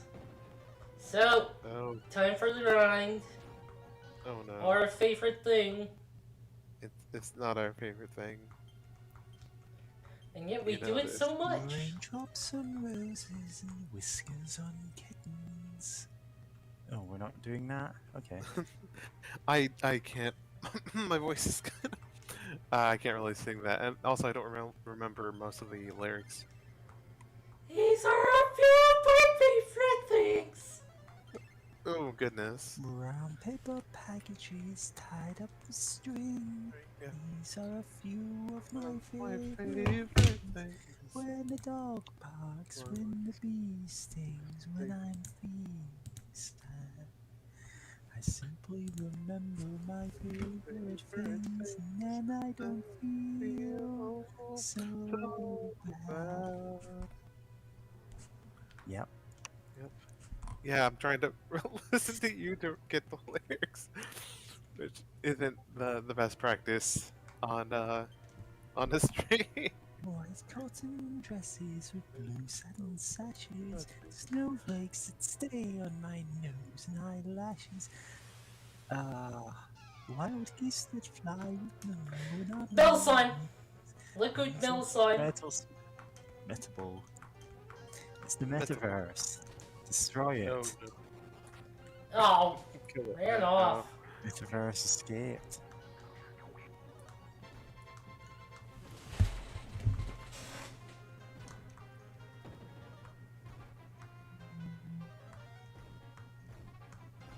Oh, it's hitting us hard. Yeah. Might need that leaf very soon. Yeah.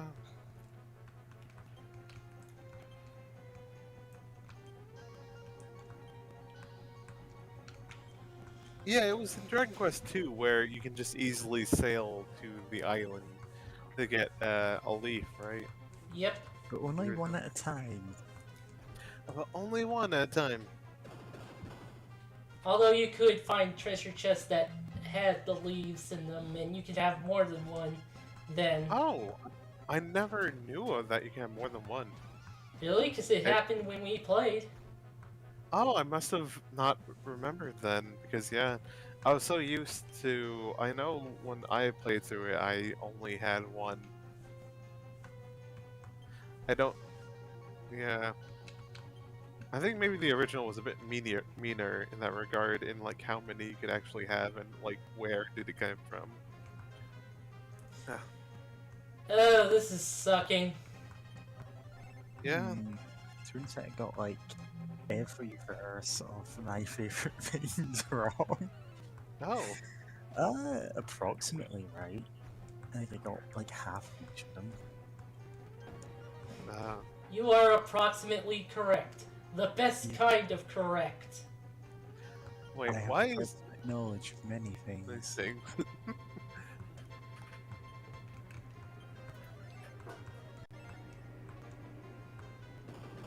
Green-colored ponies and crisp apple scooters, doorbells and sleigh bells and sticks with noodles, wild geese that fly with no wings.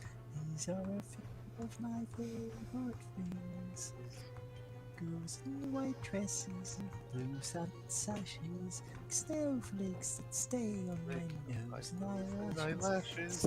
Silver white winters that melt into springs. These are a few of my favorite things. Yeah. I got like Found some of the. You're fucking dying. You're. Oh no! Too. Nope. I Hey, don't we should know. run away.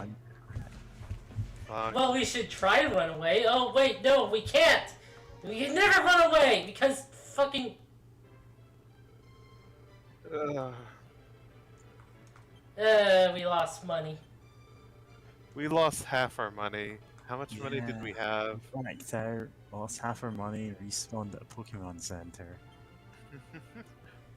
A lot, let's just say. honestly. Not that Oh, it we really still had to be revived. mattered.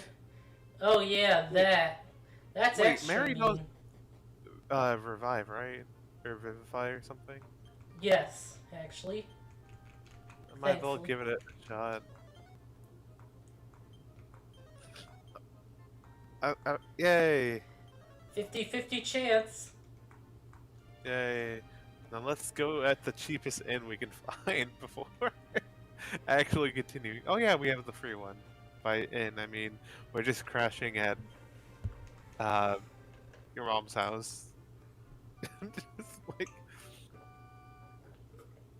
Gotta get another leaf of fixture still. yeah.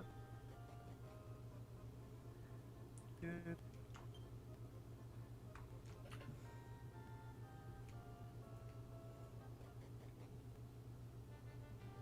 Hey, the bird's here. Nice. Where's the bird? Oh, there's the bird. Okay, we get Thanks, a leaf bird. of fixture still and then save. Yes. I mean, will it allow us to have another one? We used the one. Oh yeah. That's why Mary was still alive. Uh,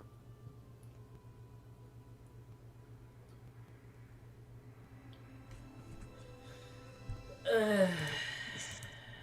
I'm looking at the because Andy is talking about one of the things that was linked on the Well to Hell Wikipedia page that I linked. I checked the other ones in there, and it's apparently the urban legend is discussed in a fairly recent horror movie. And I went, oh, okay. Clicked it, and the movie is called The Devil Below, and it holds a 0% rating on Rotten Tomatoes. And it's like, what? impressive. There are like genuinely unwatchable movies that hit like 30 or 40%, and that's it. Apparently, it's just really boring. I mean, if Like, it's a horror anything movie. deserves 0, it's really boring stuff. Yeah, because, you know, at least bad movies sometimes do interesting stuff. Or, like, Yeah. can remind you you're still alive. Yeah. Apparently, it just feels like completely interminable and nothing happens. And, you know, I just found that, like, it's the kind of thing where I genuinely had to go and click on the reviews to see, is it just that it doesn't have a review recorded, or, like, is that the default when nobody's said anything about it? No, 11 people have given it 0%. God. And it's, like, that's impressive in its own way, but also terrible. Oh yeah. Like, if I'm watching an obscure horror movie, I want it to at least have something interesting in it. Honestly, like, for a while, in fact, like, on and off for the last couple of years, I've been watching, like, surreal horror movies, if I can find them. And the one everyone recommends is House. I think 1973 film from Japan, which is, like, well, very few movies can really live up to it in terms of sheer weirdness. But that's the one everyone recommends. And I say, oh yeah, I'm looking at horror movies, and that's surreal horror movies, and that's the one that actually got me into looking at them. No, It's nice. just so fascinatingly like shot and directed. The special effects are deliberately like low quality even for the time, which somehow Oh. holds up really well 50 years later. Like, it has a very stylized look to it because of that. Despite the fact it's like, oh yeah, we drew the effects on directly onto the film using crayons. And somehow it just works. It's shot on an obvious budget, but it does some really inventive stuff with the, you know, horror setups. It's where, you know, the evil piano from Mario 64 that tries to Yep. eat you? That's from House. It's literally a whole scene from it. Huh. The That piano explains does a lot. open up like a mouth and eat someone, Oh, nice. and chases after them, and eventually, like, devours them messily and bloodily on screen. Oh wow. It's yeah. And Nintendo thought that would be appropriate to put in Mario 64. I mean, Yeah. you're not Obviously. bloodily, you're not grisly devoured or anything. So yeah, like that's fine. I mean, then again, I say that, but I know some people are way more freaked out by it than I was. Yeah. I 'Cause I was had like, the oh, that's game when I scary. was like 6. Oh, Uh-huh. no, I honestly, well, this may be just my bias, but I think the big eel or whatever in one of Oh those yeah. levels was I think it's like worse. Nagi or something. Yeah, like the eel doesn't. Does it try to eat you or anything, or is it just like chilling? I know most of It's the time chilling. it's It chilling. doesn't like attack you directly aside from like 1 star that you have to get from it or something. I can't remember. In Yeah. that like the absurd ROM hack that's been going around, the one that I believe I linked a video of it at one point in our games chat. Mario B3313, Yep. which like the story of the hack is, oh, this is just a lost beta that we found, and it just gets increasingly ridiculous. It's got every rumored level that people said was in the game or was intended to be in the game and more. And like, what was I? Sorry, where is it going with this? Yeah, that has like at one point you see a star at the end of a long dark corridor, and it's like, okay, I know this is a trap, but I'm going to go and try and get this star. And you just walk towards it, nothing happens until you jump to get it, and it teleports you to a pit full of eels, like just free of the like unkillable eels that attack you. Oh wow. And there's nothing in the pit. You just die. There's no way out aside from resetting the game. And the entire thing is just a trap. There's no star down there at all. Fuck you, bird. Oh! Heal us if reflected off the bounce. So it just runs away. After trying to heal. Okay. This fucking game. Oh dear. Oh. Oh. Well, I guess time to focus on just destroying that bird if it doesn't flee. And then just fighting things normally. Which, God, that feels so weird that... Okay, I guess what I'm trying to get here, or what to say, is that if there's a way to undo bounce, or to cancel it, that would be one thing, but can you even cast Dispel with something that's bounce on it? Or would it just... I would don't it know. just reflect your Dispel? It's like...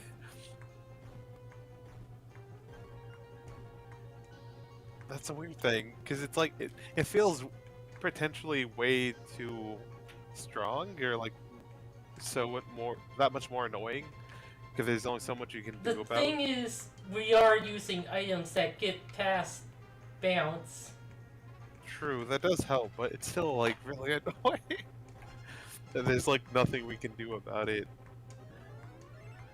other than have those items, which theoretically you can easily go through the game and not have some of these. Also, two out of our 4 characters are dead. Ugh.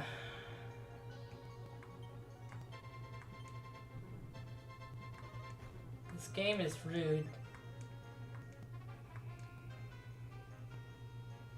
Yeah. This port specifically feels really rude.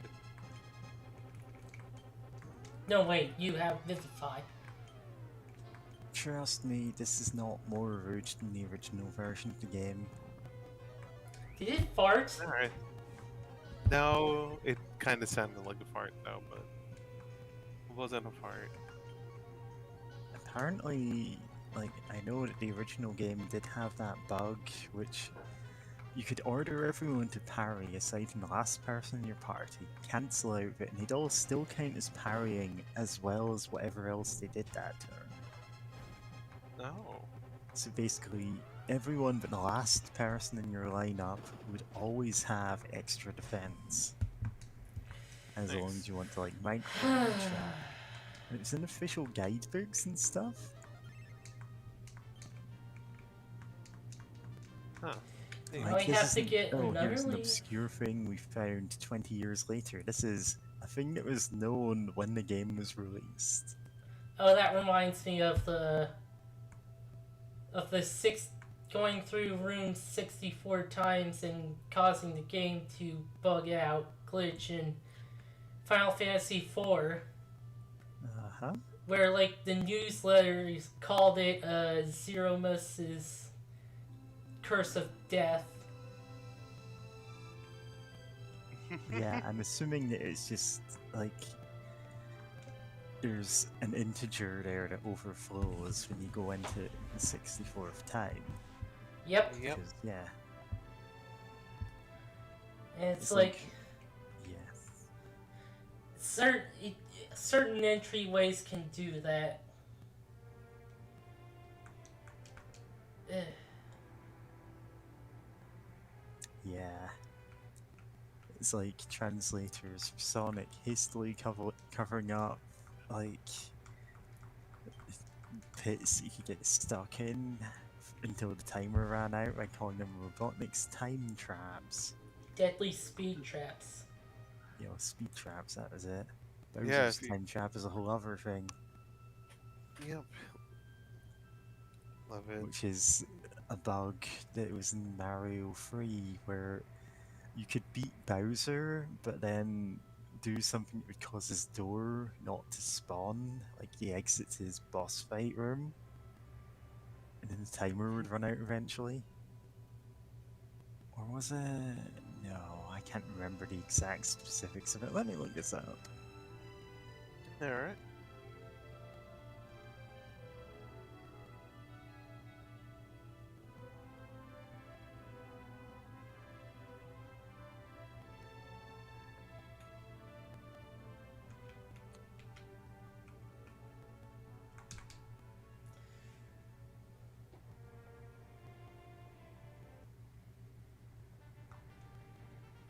God damn it.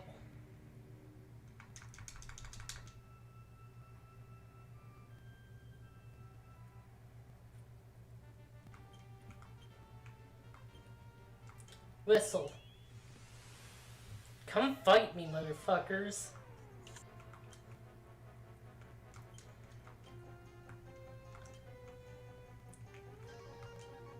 Aha, it turns out it's actually like a thing, an oversight with Game Genie codes that allow Mario to be in and remain in any suit of your choice.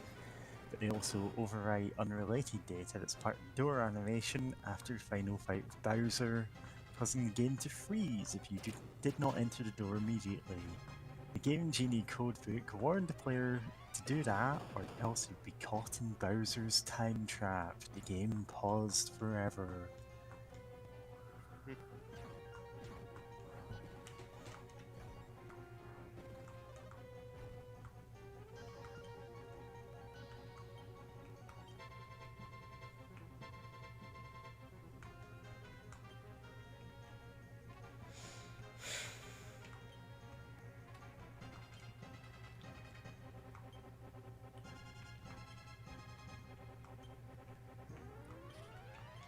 Trying to think of like. Imagine if they brought that back. I mean, they can't really do that now, mostly because people know better. But also, God, I feel like there's been so many worse like bugs and glitches in games since then, especially since now there's so many games that are just rushed out to release date. Like I still remember Watch_Dogs having a glitch where for some games like you can just sink through the floor while driving any car, or just like the whole game was incredibly just broken without like the day one patch. Yeah. Also, there's New World. The gift that keeps Oh on yeah, giving. New World. Oh, the Amazon MMO. What's happened now? I love hearing about these. I don't know if anything new happened. Like, surely something might have happened, but I know that they tried to like make an advertisement showing how they're not total clowns after their fuck ups. mm, Speaking of total clowns, just gotta delete some messages. Yeah.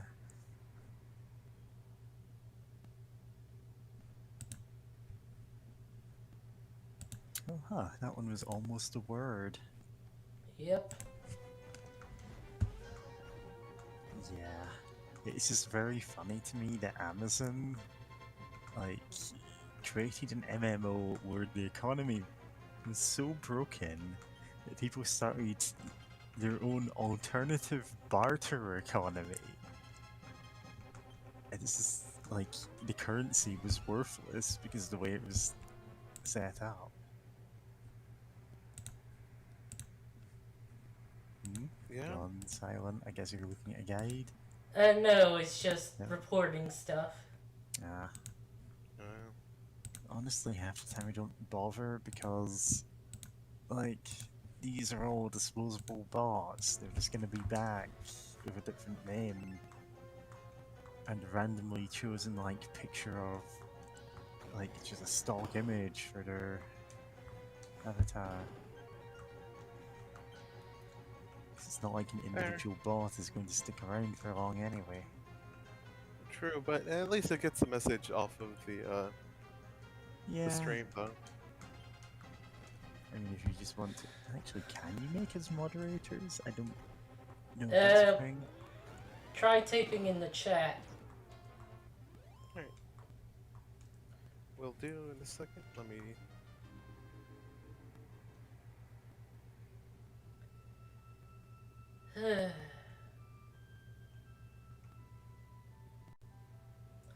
You know, at least there's no enemy encounters in the sky. Aside Yeah. from Bowser in the sky. Now you're a moderator. Now I've got your power. Punch. Nice. Huh, I can put people in timeout. No. I can put you into Bowser's time trap. Bowser. Bowser's time machine. Yeah, so, like, I know I keep bringing up this one Mario 64 ROM hack, but honestly, it's the kind of game where, yeah, they did look up every urban legend they could about Mario 64 and went, yeah, let's put them in the game. It's actual real things. I know one of the Mortal Kombat games also did that. Oh yeah, they added in, like, Ermac, who was Uh, actually glitched skin of one of the other ninjas. And his name came from, like, Error something that begins with Mac. but like it was, what was it called? Shaolin Monks? It was like a two-player beat 'em up, and like they like addressed a bunch of rumors in the. They put a bunch of rumors of old Mortal Kombat games and just put them in the game, like the trees that could eat Oh yeah, people. trees, and you can feed other people to them, but not actually in Mortal Kombat where that was rumored. That's hilarious. Yeah. Honestly, like, it's a fun thing to do for, like, long-running series is to go back and address, yeah, this is a rumor 20 years ago, why not? Yeah. And like also, there was like a portal in the background of the stage, but you can never go into it. So they made it like a portal in the game, in Shaolin Monks. Nice. Iceman. Nice to meet you. But God, no, I'm trying to think of. Now I just thought of something that Kirby can't really, like Kirby's an interesting series because like Kirby straight up does fight like Eldritch beings on the regular, so you can't really have rumors. Yeah, like in It's several of straight the up, games. that's what he is. Yeah, like I love the weird hints with like Meta Knight and also what's the other knight? Oh, this Gal- one's Russian Galact- this time. What? Another Huh? bot. Oh, another bot.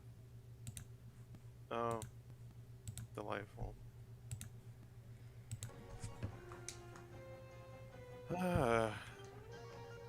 But yeah, I'm gonna say, oh yeah, Kirby. The fact that at the end of several like final bosses, you'll find like text talking about like the boss or like about Kirby, but like normally it's like, oh, Kirby's a being of infinite power, and it's just like that appears in several games of like Kirby being so strong. But at the same time, it's like there's that weird connection between like Meta Knight and Kirby, and also Galactonite. But like neither of the knights do what Kirby does.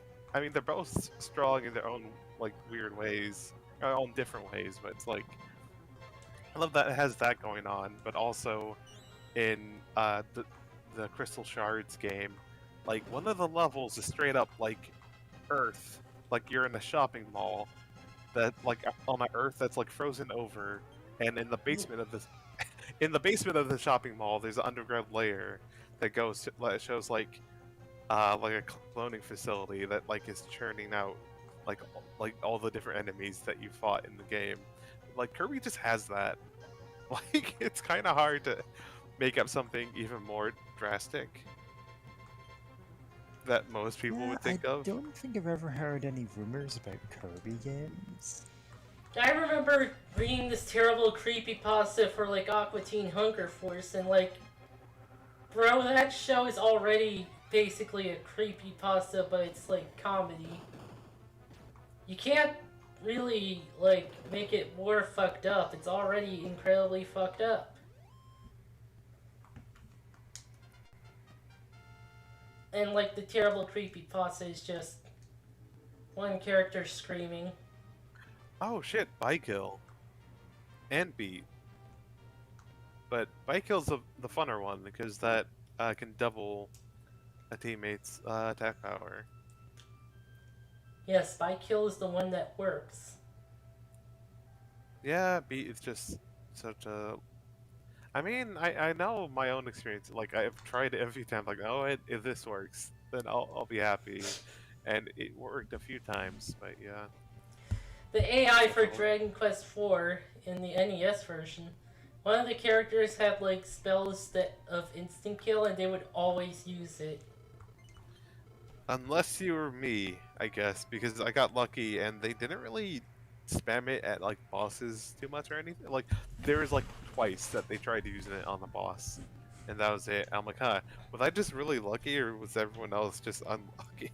It became like an inside joke for like Dragon Quest fans to the point where one of the Heroes games, Dragon Quest Heroes, like had that character's ultimate attack being trying to use that move over and over again and then just doing it successfully. Yeah, it's great. You see the old school like, oh, it didn't work or something, like like, oh, you tried Beat, it didn't work. It like just, or Thwack or whatever it's called in the modern games. And like he keeps trying to do it, and then he just like breaks the text box and just does that ultimate attack, which is just the best. And I know, like, I think in Dragon Quest 7 or something. I'm already annoyed. Oh no! Palette swap feels fine. No, I kind of like that palette swap. That said, they do kind of remind me of like radishes Blue. or like weird tomatoes. No, probably more radish. Yeah, more of a radish or a carrot. Just upside down. Yep.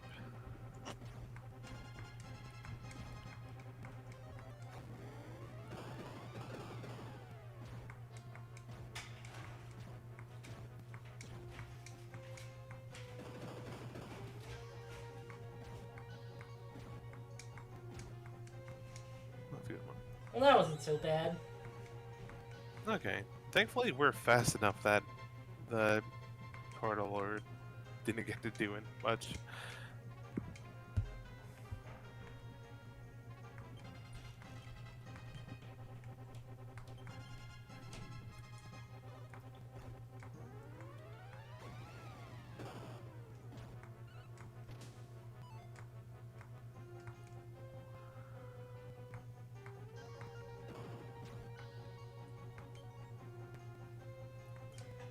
Thunderstruck.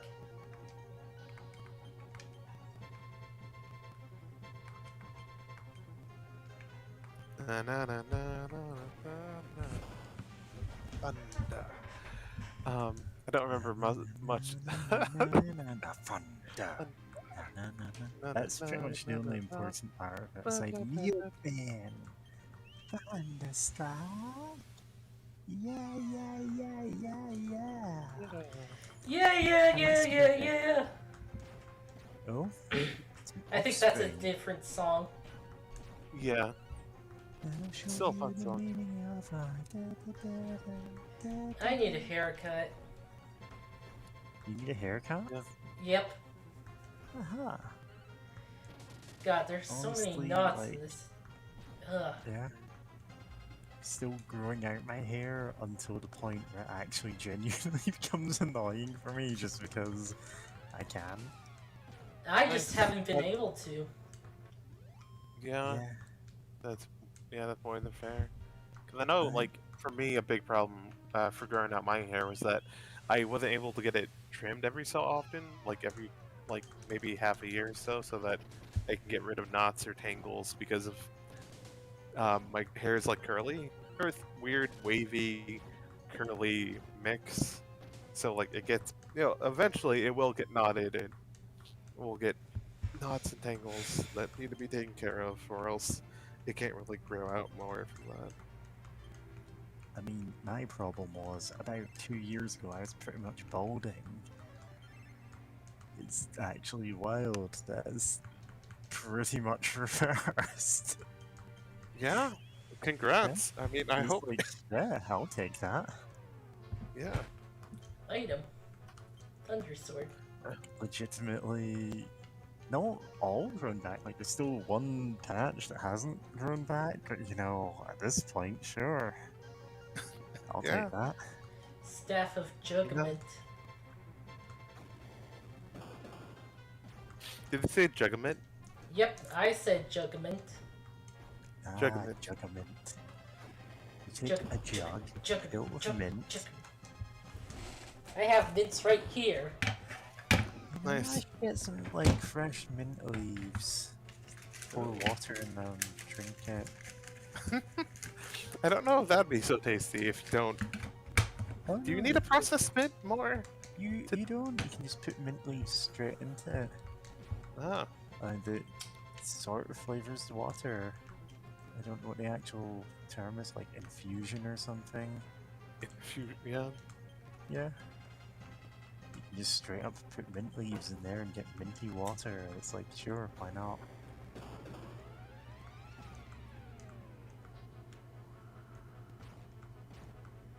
Nice. Yeah. Like putting a lemon in there. A whole lemon.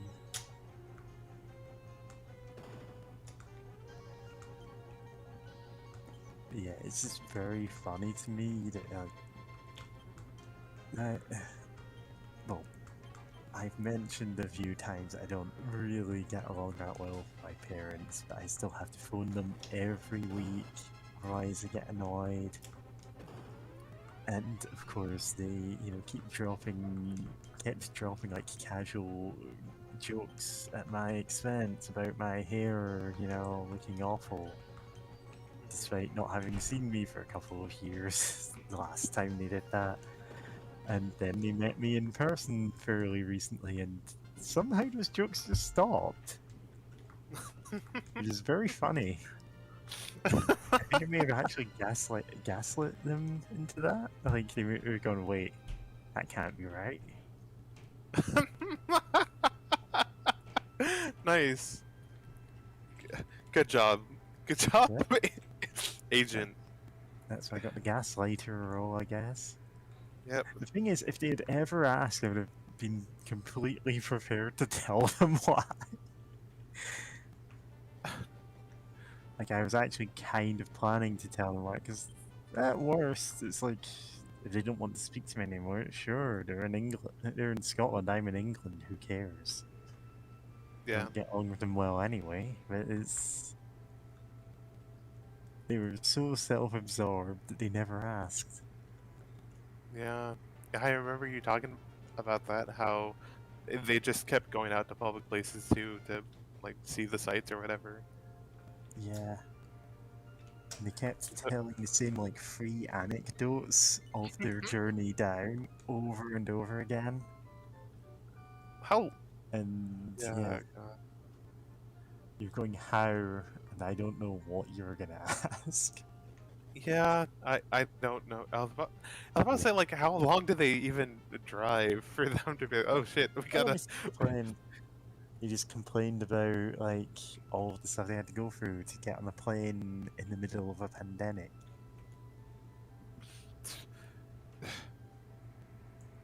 Huh? I wonder. I wonder why. Yeah. And I'm so glad I have an excuse not to go visit them for Christmas. Nice. Like, you know how Ree talks about Monopoly and she just flips out constantly about it? Yeah, which is a fair I'm reaction. like that with Trivial Pursuit. Oh no. Yeah, my parents play it every Christmas. It's a tradition. All of the questions when they're set are about like celebrities in the 80s, and I don't know any of them other than answers I memorized from them playing this. Oh no. Yeah.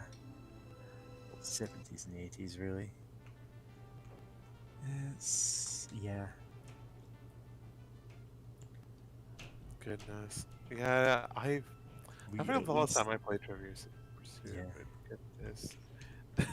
Like, hey, let's play this trivia game based upon like an era Let's play that we trivia were game. familiar with. Only I know the answers to. There's two.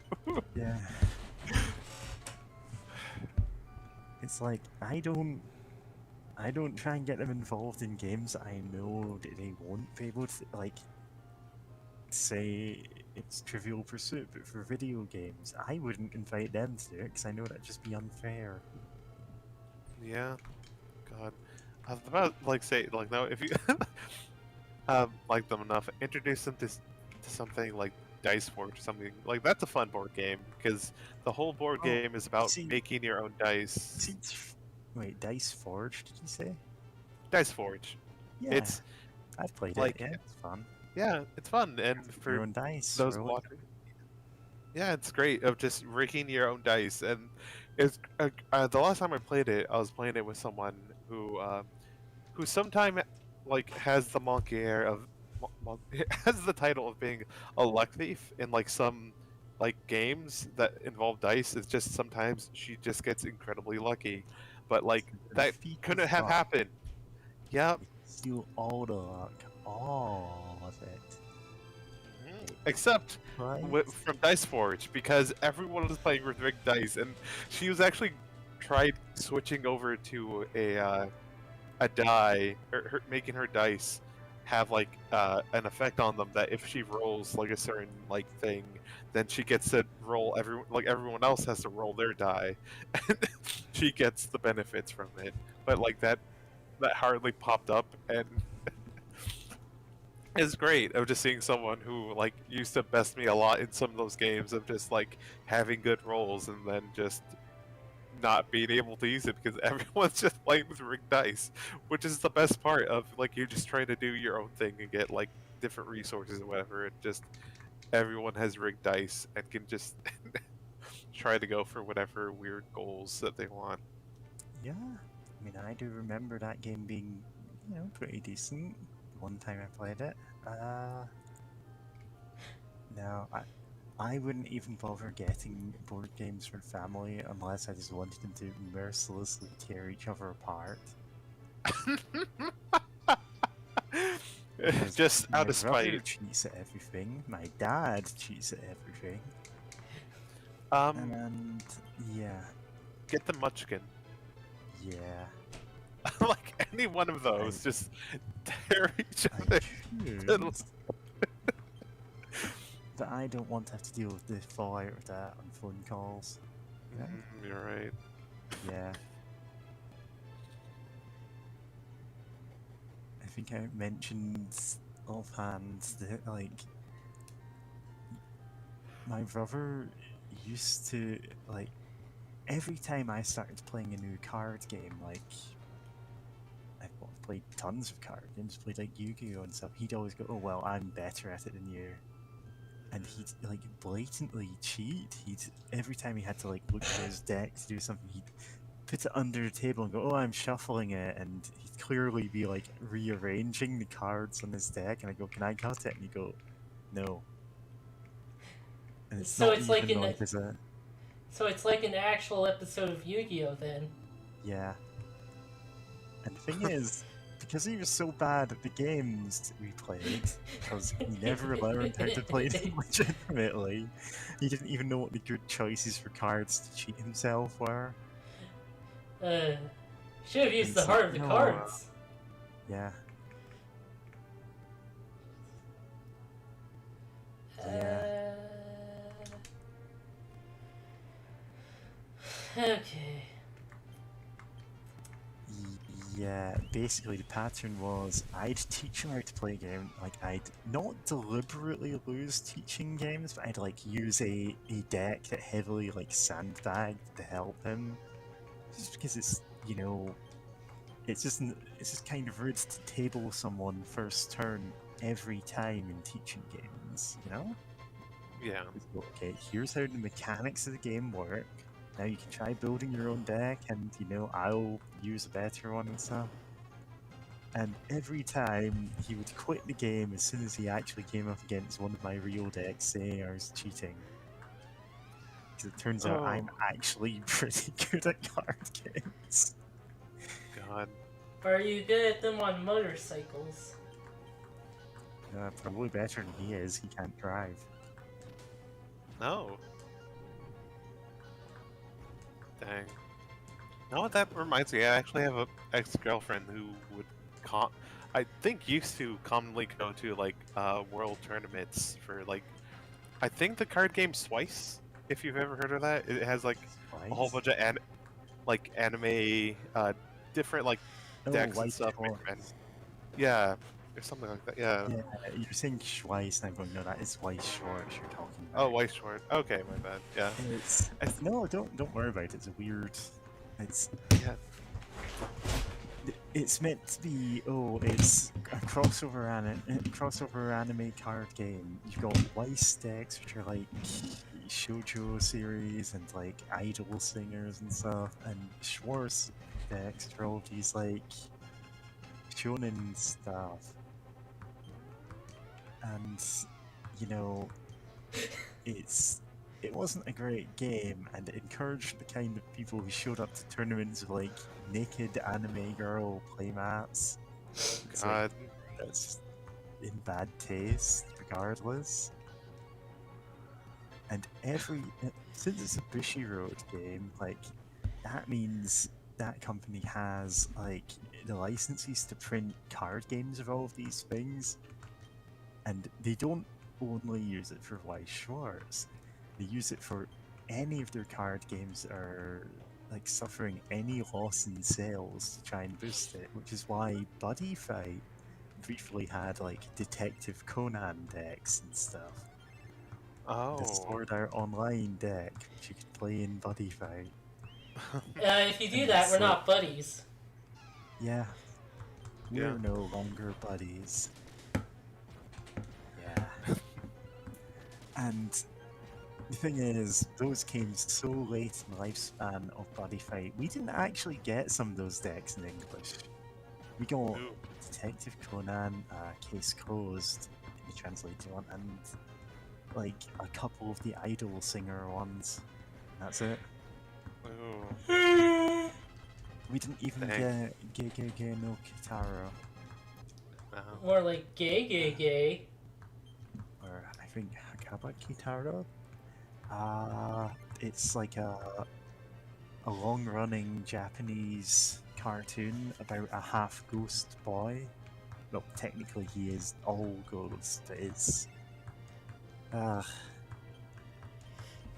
he's like the son of two half ghosts, and he hangs out with yokai, Cool. and it's been running since like the 60s, on and off. They keep rebooting it to make him I think relevant. Yeah, I think I know what you're talking about. Like I never remember the name, but I remember the design for the main character. It was Yeah, like, he's got yeah, the, the like, young boy. one eye covered up because his eyeball actually gets like gouged out in the first Oh. story of every reboot, because that eyeball grows into like it's inhabited by the soul of his father, so it grows like little arms and legs and walks about. God. And he's like giving Kitaro advice about stuff. Huh. But yeah, card games. Wait, I kind of got distracted after I mentioned. Yeah, I know there's some other card games that I'm trying to remember stories about. Apparently, there was a Full Metal Alchemist, not Brotherhood anime. Metal Uh, Alchemist. Yeah, Full Metal Alchemist anime card game that there was basically a kind of a an exploit of just you can have an infinite amount of zombies.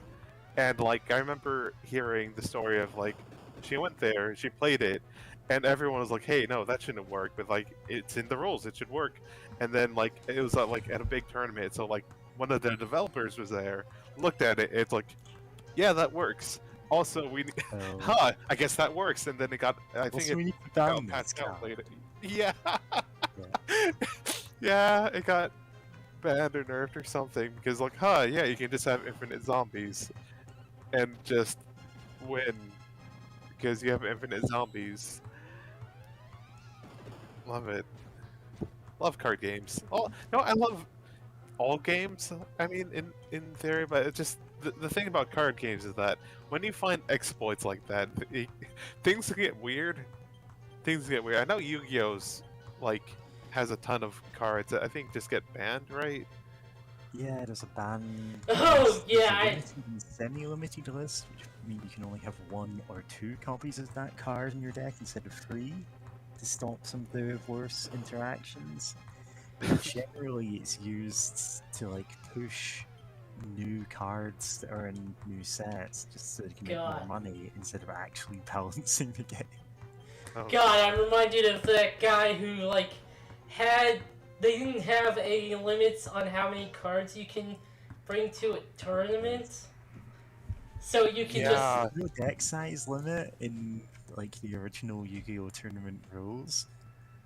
And so this guy showed up with like the 3,000 card deck or whatever. It was all just cards searched for other cards, meaning he had to keep shuffling it.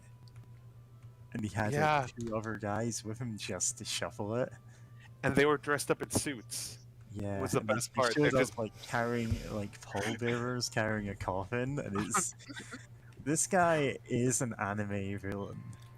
just I mean, I think he's more of an This anime literally gets anti-hero. Changed. Like that was there's his a- point. a Yeah. deck cap of 60 cards instead of unlimited. Well, 40 to 60. There's always been a lower limit. Yeah. Yeah, I mean that's more anime anti-hero, honestly, of just doing something that drastic to make I the mean- change happen because yeah.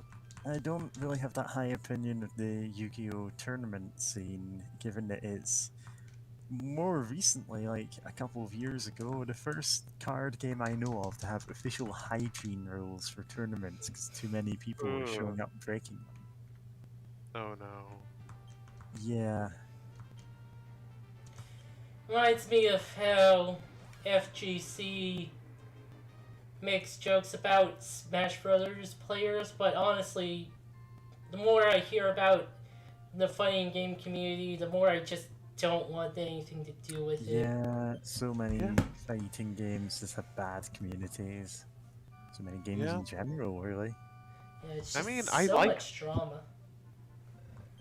Yeah, I mean, I used to really like fighting games until like I kind of got it in my head like, oh, I have to be like really good at them, or what's the point? I think I started playing online a little bit, and I'm like, oh, everyone's kicking my ass, and I stopped having fun because like, well, I guess I'm not as good as I thought I was, and like, Yeah, okay, that kind of thing just means like I just lose interest in fighting games like that.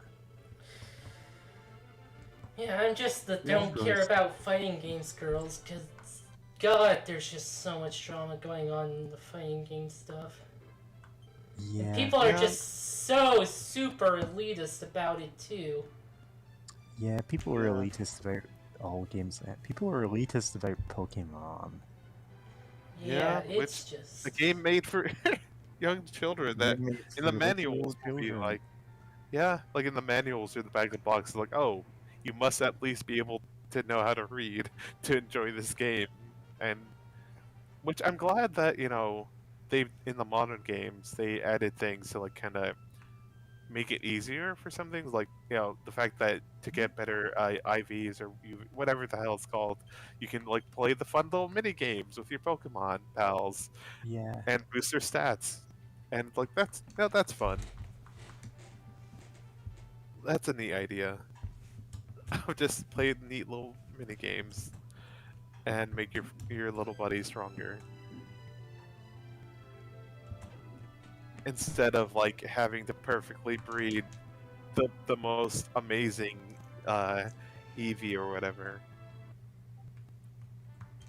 Which if you still want to do that, then like you honestly can. Especially since I know some things can be born knowing moves or like learning them early or something from like the right like combination of parents. yep. Egg moves.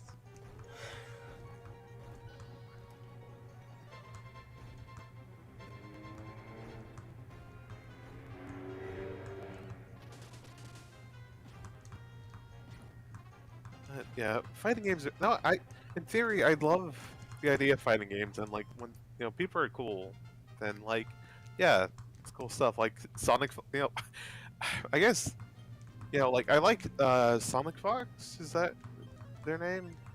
Yeah, I mean, like kicking ass and being like one Non-binary of. furry icon.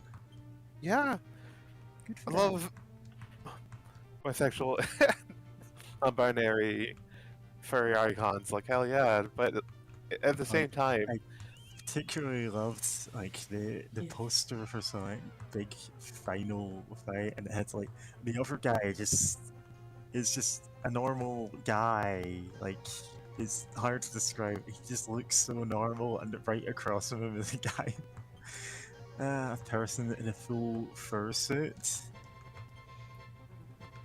Yeah, like full on. No, you must only portray me as my persona. And it's like you went, okay. And that's their God. whole legacy is just that they're, Yeah, and they're black. They get to just have their persona art everywhere, and yeah, they're one of the like, best fighting game officially, players. like sponsored persona art, God, which is, sure, good for impressive. them.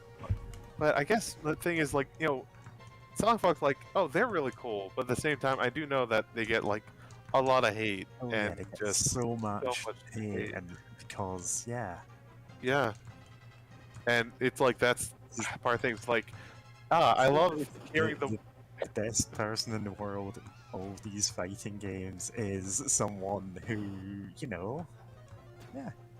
yeah. good for them.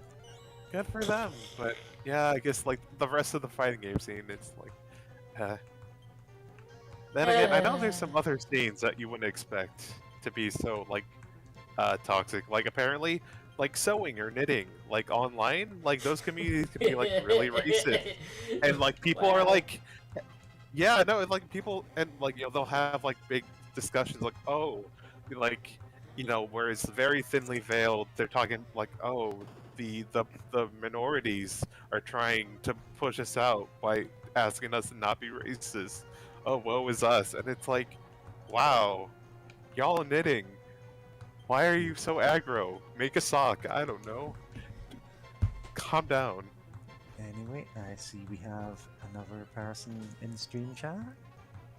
Yo. Yo, Oh, we were talking about fighting games, and then I brought up how online knitting communities can be really toxic somehow. listen, I've been in so many card game communities online. I am not surprised by anything. Yeah. No, I think my no, I guess my own personal thing is I just mostly try to find cool people to hang out with that like the same thing I do, not necessarily try to get involved with a whole big community most of the time. I mean, there's some things that are like, oh, sup, cool. Like, I like this thing. You like, we're like, I know I'm in a server for a specific, two servers for a specific tabletop RPG, but it's a kind of small one called Eclipse Phase that I really adore. But it's like not the most well known. But like even then, I mostly have it like muted most of the time and just like check in every so often. And join the discussions. But yeah. I don't know.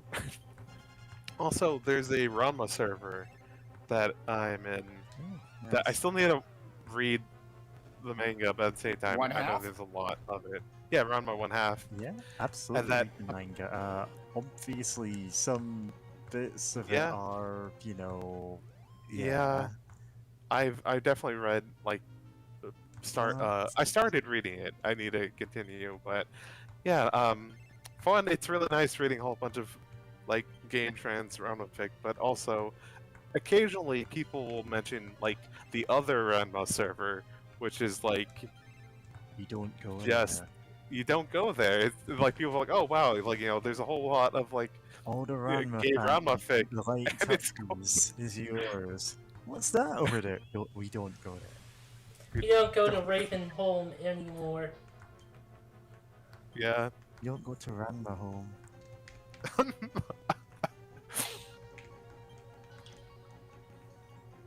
God, which I know I posted Yeah. it on. That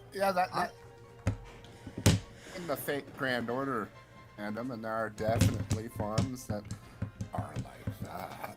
There definitely Yeah. are. I know my brother's in a lot of them. Oh He say no! right up, Oh no! Because he thinks I don't know what his DeviantArt is, and I know that it is exclusively fake Grand Order porn. It's just so openly putting him on blast. Then again, everything I've heard, it sounds like he deserves it. No, I But- can say, like, I know that because, yeah. Yeah. Because he uses the same username everywhere, and when I was trying to look up something else about him to see, it's. I was actually trying to find him a nice birthday present, and I was checking if it like, had something that he would mention. Yeah. Anyway, I don't Oh do it god. anymore. Yeah. God. No, As someone who's like seen discussion of Shin Megami Tensei, if they start to talk about alignments, get out of there. Yep. talk about what? Alignments. In general. Oh, alignments. Okay. No, yeah. You mean In like general, good just or if they evil, talk- that sort, or sexual or moral? Like the law, chaos, Okay. and neutral alignments in SMT. Shin Okay. Megami Tensei. So you're saying that It's they're kinda like the D&D people who are like really obsessed with the alignment system, or is Yep. it like somehow worse? Pretty much. The Turtle Lord farted. Ah, crap. Yep. Oof. God. Now my brain just decided to punish me with imagining a Persona ROM, like one of the early Persona or SMT ROM hacks, but like you can get the Joker, or like probably the Joker is. As, I mean, the Joker's As a in there. person with a persona or as a persona? You know what? If it's SMT, then the Joker would replace Satan as like the quote unquote um, complete anarchy overlord or whatever, which always confused me. That it's like, oh, Satan, there's gonna be complete anarchy, but it's like, oh, there's gonna be a person in charge though. It's gonna be an informal hierarchy. That's not. When you say the Joker, are we talking Batman or are we talking Batman. Persona 5? We're talking Okay. Bat- We're talking Batman, Oh, but then imagine oh, Persona Joker. 5 and then there's Joker with the Joker. Joker.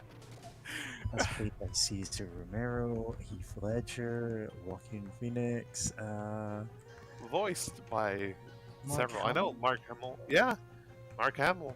Jack Nicholson. Oh yeah, Jack Nicholson. And Have you ever danced with the devil in the pale Okay. moonlight? Have you ever danced with the devil in the pale moonlight? I'm sorry. I'm just imagining Persona 5, but like Joker,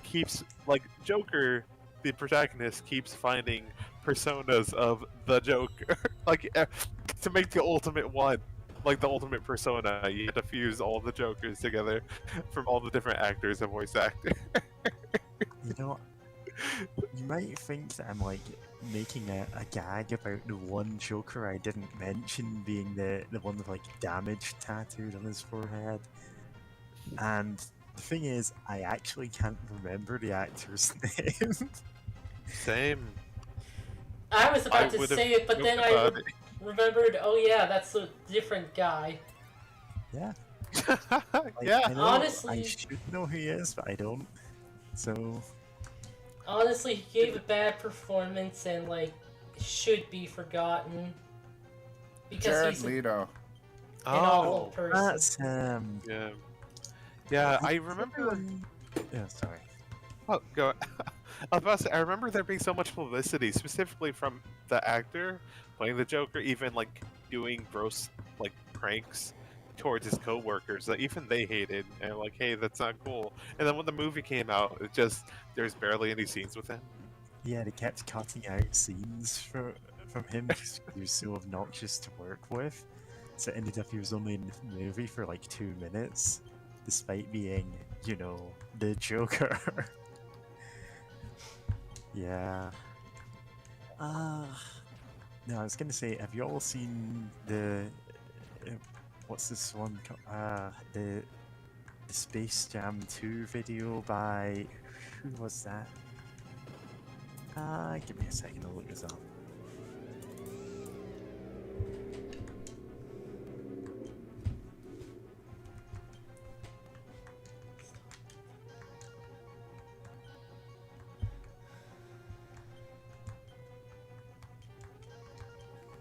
Yeah, the video Space Jam 2 is a lie. Super Eye Patch Wolf. Eh.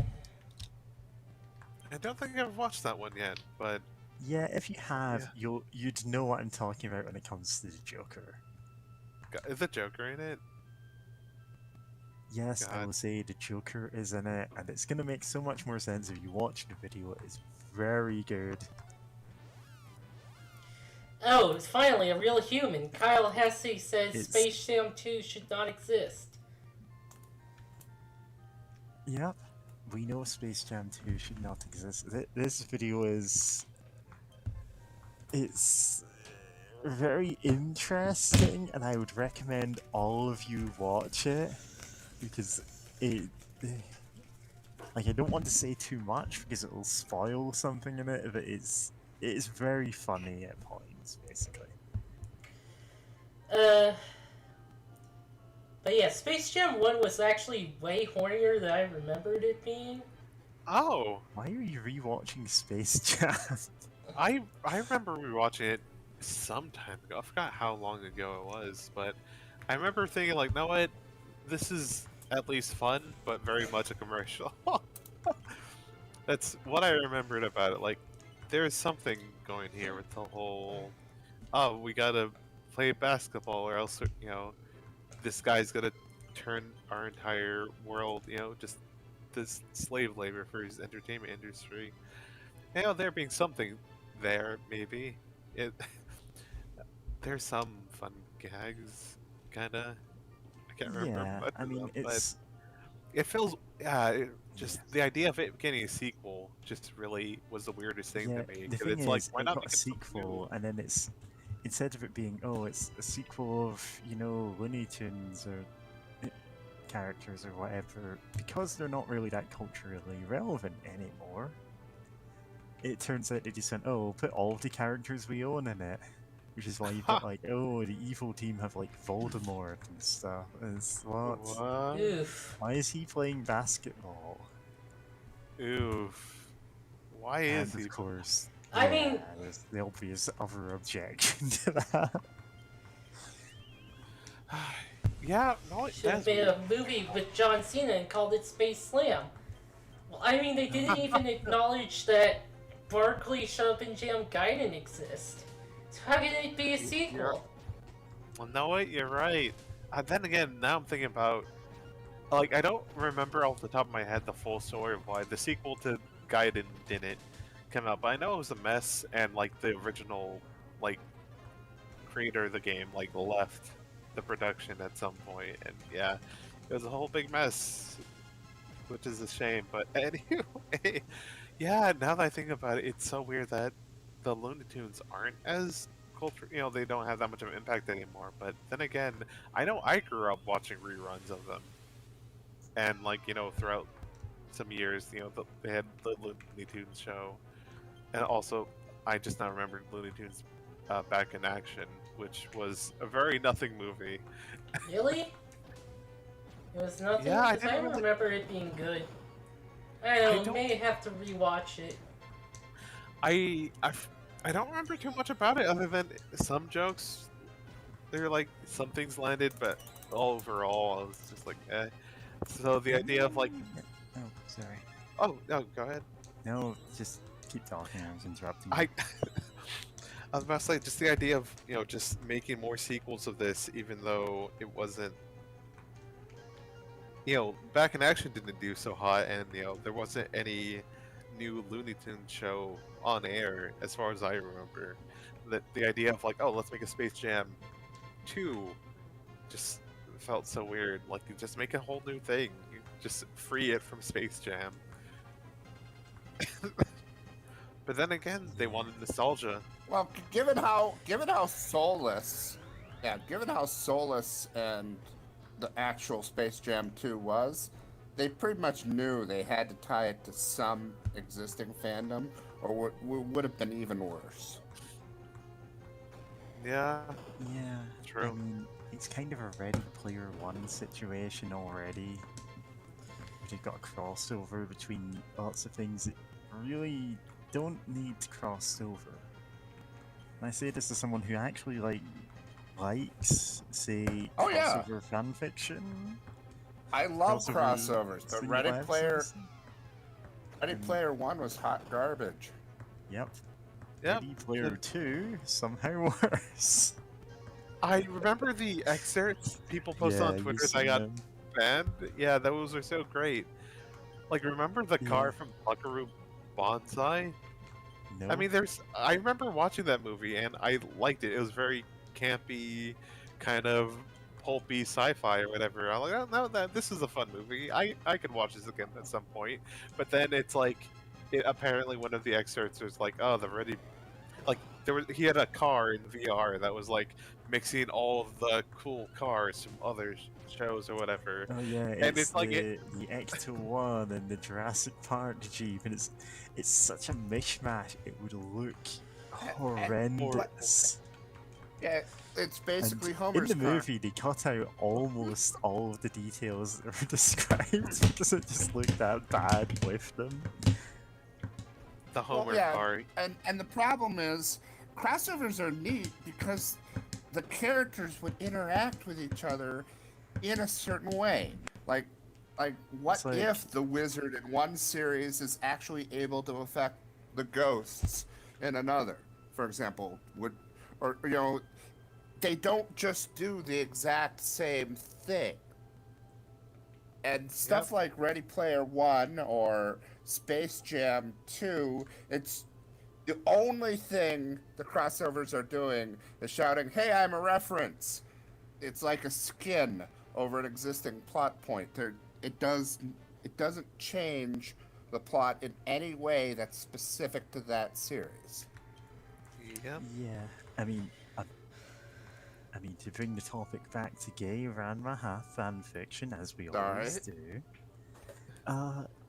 there was that one fic that was a crossover with Stop Hibari-kun, Yeah. about, you know, an explicitly trans character, and because of that interaction existing and those two casts overlapping, you know, you end up with a lot of interesting dynamics that just don't exist in the actual canon of either of them, because you've got this like larger pool of characters. It's like, how do these characters' gimmicks all interact with each other? And it turns out, you know, it's actually really entertaining to read. Like a lot of the, you know, gay Ranma fan fiction that we think here. Yeah. Yeah. But that's, yeah, you know, going yeah. back to what was it, the stuff for a second, just like that time I referenced a thing, Pierre Griffin. Yeah, going back to, you know, the previous topic of over-referenced material, it's like Seltzerberg never left. Oh, like the epic movie guys. Yes, Freeberg and Seltzer, who... Yeah, I don't ever remember their names. Yeah, It's- they were two writers who were credited for writing a scary movie, but the thing is they didn't actually write any of it. Rather, their script got bought and like was shelved because it was so bad. And like someone wanted to use this idea and make it work. The idea they had, so they got credited because of that.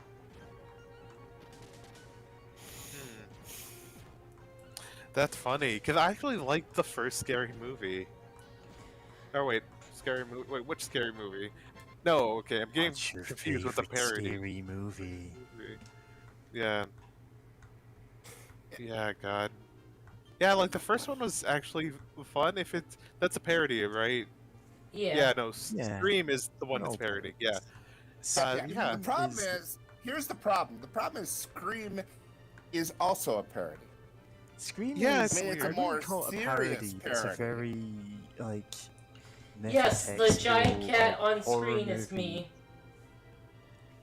I am wearing like a suit that gives me that. Let me. Hold on, let me Yeah, do you show have you. any Good other parody. A good parody, in my opinion, will have parts. Not always. Will have parts where they actually take themselves somewhat seriously. What exactly percentage of the movie? I can't say for certain, but there will be parts where they're actually, yes, this is the plot, and I live in this universe, and I should take certain things seriously. There's a point where it gets too satirical, where even if the bad guy is trying to kill the good guy, if the good guy is going, ha ha ha, this isn't real, I'm in a parody, that sinks it. You know what I'm saying? Yeah, Yeah. it's a kind of rolling suspension of disbelief thing. If the main character goes, none of this matters because it's a parody, and just says that to everything, then it's like, well, are there any stakes, and why do you even have a plot at that point? Yeah. Main it just character. loses. Main character is replaced by a robot that goes, "This is a parody, nothing matters. This is a parody, nothing matters," until the main character comes back and destroys the robot. I can almost imagine that. Like, all of the actually good parody movies I can think of do have their own plots going on. It's like they have more to them than the shallow parodies of, say, Scary Movie, 2 onwards, I suppose. Epic Yeah. movie, all of those, which are just we watched The trailers worst. for a bunch of movies, Yeah. and we're going to have like one scene from each of those trailers. And we're going to have mean-spirited parodies of celebrities who Oh, have like celebrities. really rough lives, and yeah. Yeah.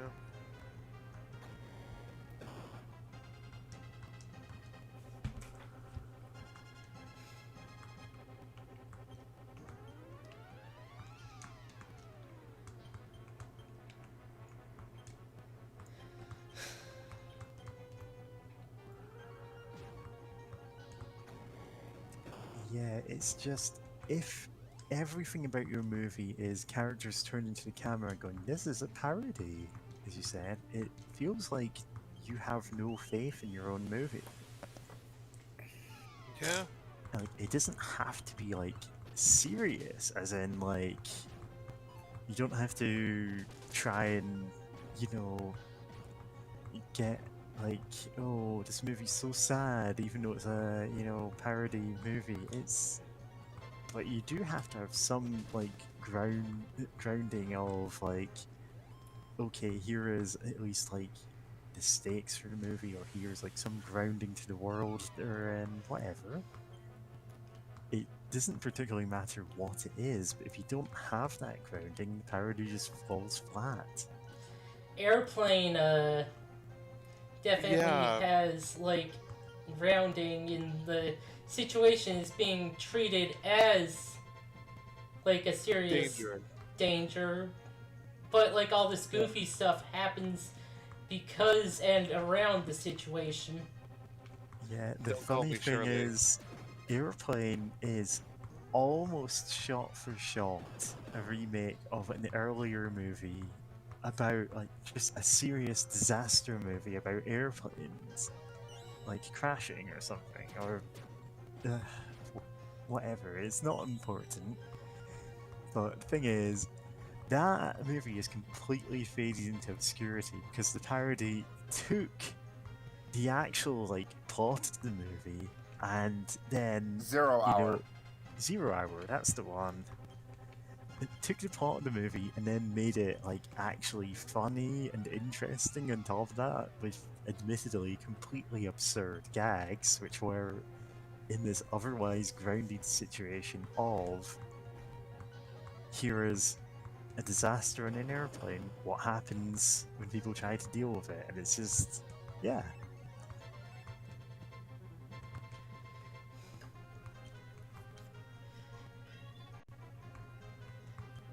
Like the dying girl who like gets her like IV disconnected repeatedly. Yeah, that's one that's funny because it's so horrible, you know? Yeah, it's There's like something not else to do. intentional. Too. It's just like someone's like playing a guitar to like help to like calm her, and just like they swing it and it disconnects the IV. God. Yeah. Airplane was so good at that. You heard me. Kinda- I was talking to my cat. Oh, nice. Yeah. Okay. Sorry. Thought I had mute on. It's Well, fair. not my No, cat. My roommate's It's cat. always valid to talk to cats on this stream. Yeah. Since, well, Oh, I suppose James and Kitty Cat Herder are both cat girls, so... Yeah. Oh, go ahead. yeah, so speaking of the kitties, they've been getting into wires and such. I think I mentioned that to you. So what I got was Off Limits training spray, and it smells like super spicy room freshener. Got like white pepper and stuff. So you spray this on your wires and they won't chew them. Nice.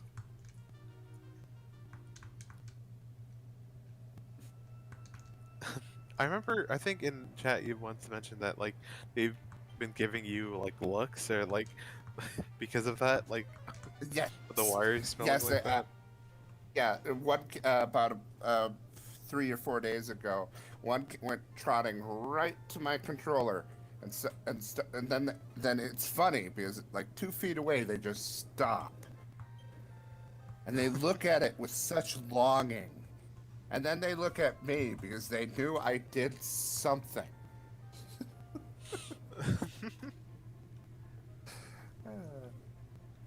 That's great. I can't remember if you ever posted pictures of your cat, and I'm going to look for them, so hope you did. Oh, also, Okay. Yeah, James? when, like, lions and, like, tigers attack people, they don't do it really, Yeah, so am I. they're not, like, aggressive about it. They're, like, very playful about it.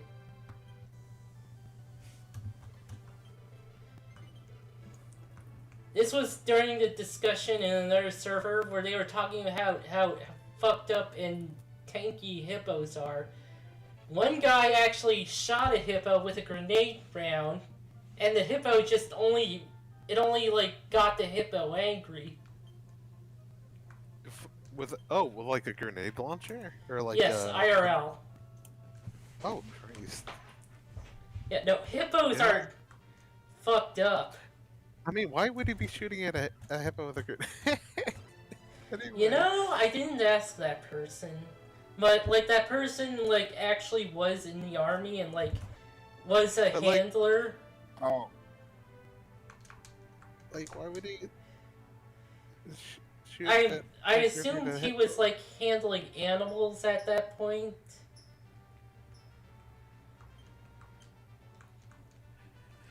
Ah, wild. The hippo certainly was. Oh, yeah. Oh, no, not these. No, we keep seeing them. And part of my mind is like, I wish there was more or different enemies to fight other than these Tort Lords or whatever. Like, Just I'm because- fighting them here to level grind so that we can Yeah. enter that dungeon. Because it's full of stuff like- that absolutely murdered us. Yeah. And I wish magic would work better in this game. Yeah. Oh, nice. Snow Blast. Ah, fuck.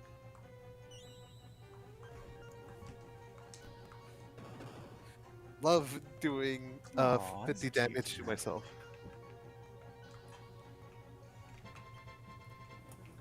You've been thunderstruck. Na, na, na, na, na, na, na. That was Snow Blast, by the way, so it wasn't Thunder, but... Excuse me. That cat is so cute. Yep. So anyone watching just the stream or video, there's a picture of a cute cat, multiple pictures of a cute cat in our Discord. If that's not enough reason to join, I don't know what it is. Trying to think how... Actually, since invite your me- mod's in, like, my YouTube chat, can you post the server link? Yep, doing it. Doing it well. Right? If you're doing it, that's fine. What was that noise? I heard him meow. Oh. Oh. Hey, it worked! I can see the link. Send link. Only Ganon can defeat Link. Oh boy, that old the king is no match for Ganon. Oh, there was like this one YTP that like started with that and then ended with that as like it turns out the whole thing was a dream, only that happened again and the character went, "Oh shit," in an Unreal Tournament voice. You love it. You love to see it, which...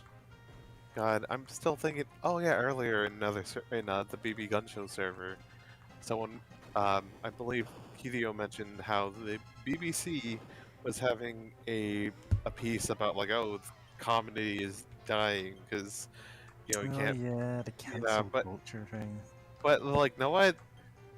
There's videos of just like goofy YouTube poop stuff that just like can make people laugh so much, and just like some whatever goofy nonsense online. Like people are so Nice. funny. It's just that I honestly think it's just so annoying. It's like comedy is dead. It's like there's still Thing people is, laughing.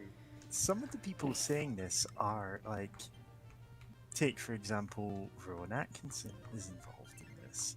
He's been in some very funny series. Like I could show you episodes of Blackadder, and you would like laugh at so many of the jokes in them.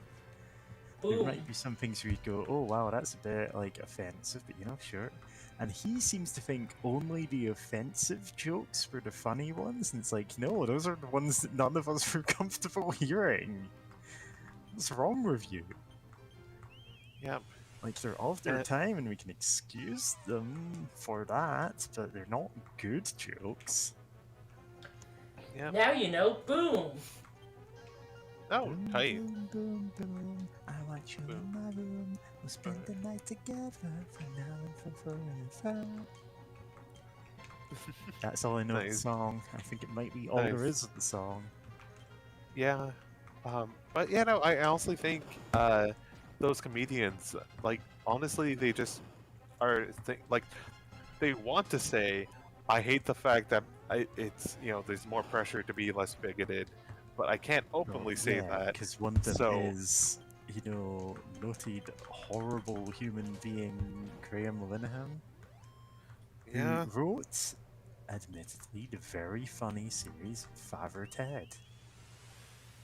And Yeah. it turns out he just had horrible views about everything. He is an absolute monster.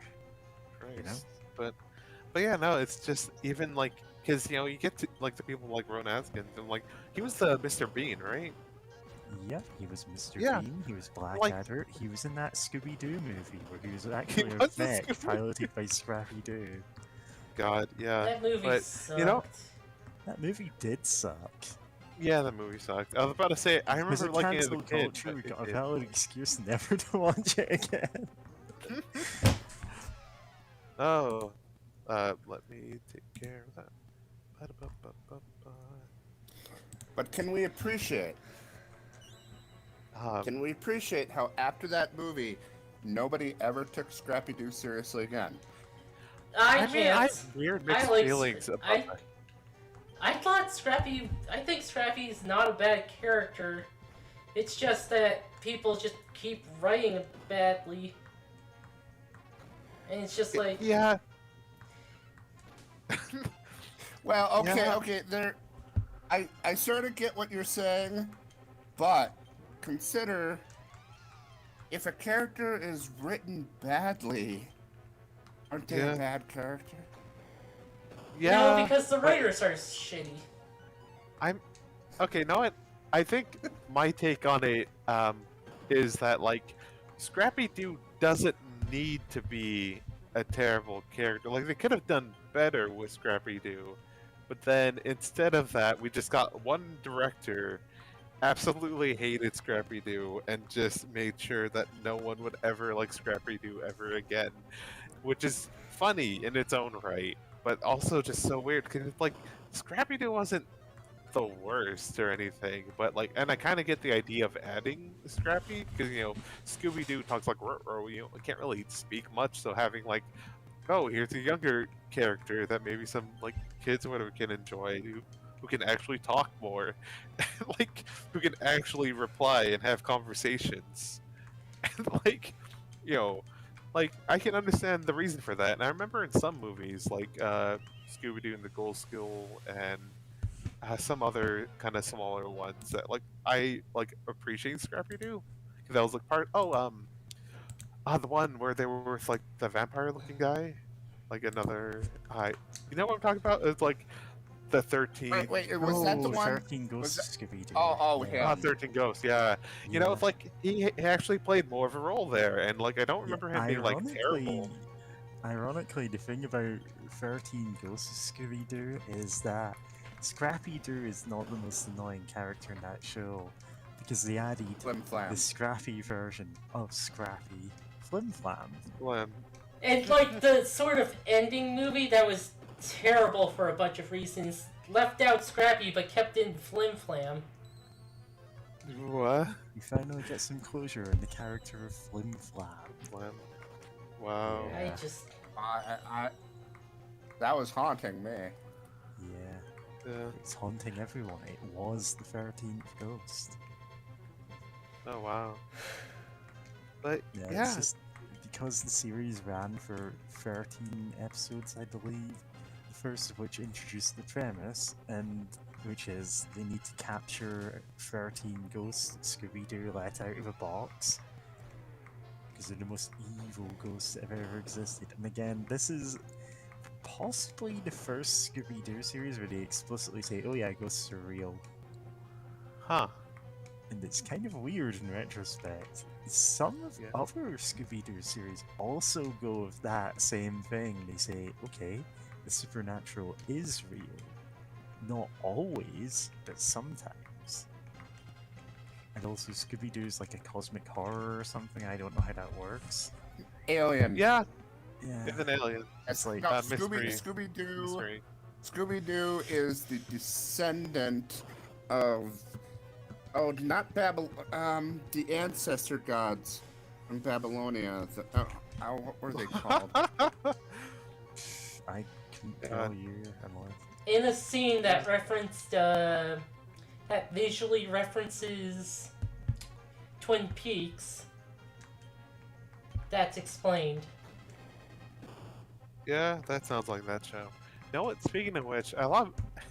You know, like one thing that bothered me about Mr. Ink is that it still borrowed a lot from like the random, like, kind of casually racist imagery that like in stuff in scenarios that Scooby Doo would do. Like, oh, here's a creepy Polynesian man, or like, oh, there's Chinese wizards that do kung fu and magic, and they're fighting each other, or whatever.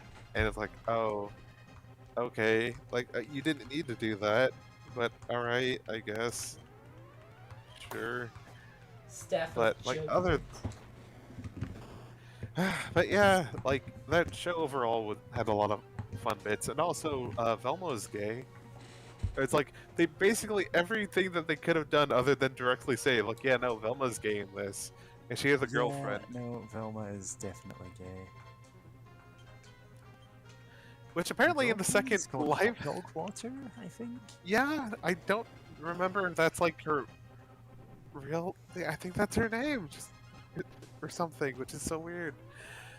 But I was gonna say, oh yeah, the second live action Scooby Doo movie, like they were also gonna have like Velma and Daphne being gay, but like they couldn't get it through completely. So like I remember one scene where they're both like crouching looking for like Velma's glasses, and like Daphne's like, is this what you want to do for the like rest of your life, or is there something else that you're looking for? While like Daphne's like staring, like looking into like Velma's eyes, and I'm like, and young me was able to pick up like, oh hey, that's gay. And I love learning later in life, like, yeah, no, that's purposely like that was very much meant to be gay. And I'm like, hell yeah. But yeah, it's yeah, I guess I just appreciate people being like making the correct decision and being like, Velma's gay. Yeah, Velma is absolutely gay. Like,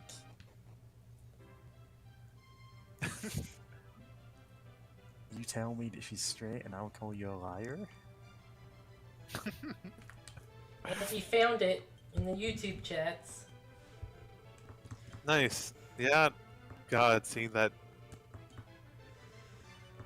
dog there who looks like an actual dog compared to Scooby Doo, Oh, no. just pointing at the screen or whatever in the thumbnail. That's so good. Okay, I think we're high enough level to at least tempt to go into the castle again. Make a save state. so that if you, in case you die, you don't lose all like half your gold again. I'll do that God, when that- we get there.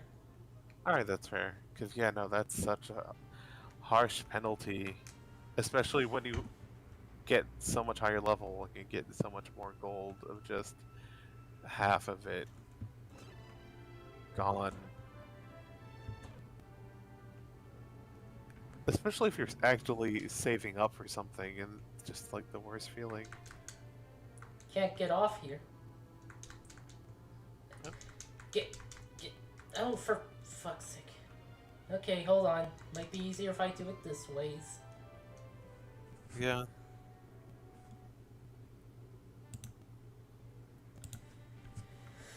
Okay.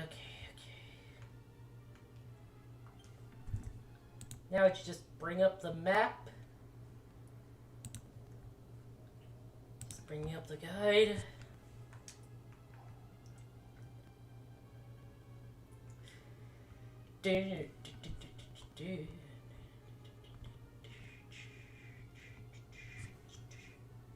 I had just because I wanna keep talking about Scrappy Doo. I kind of wish that there was an attempt to like salvage Scrappy. Because I remember kind of liking Scrappy Doo from the 13 Ghosts deal and like the Ghoul School.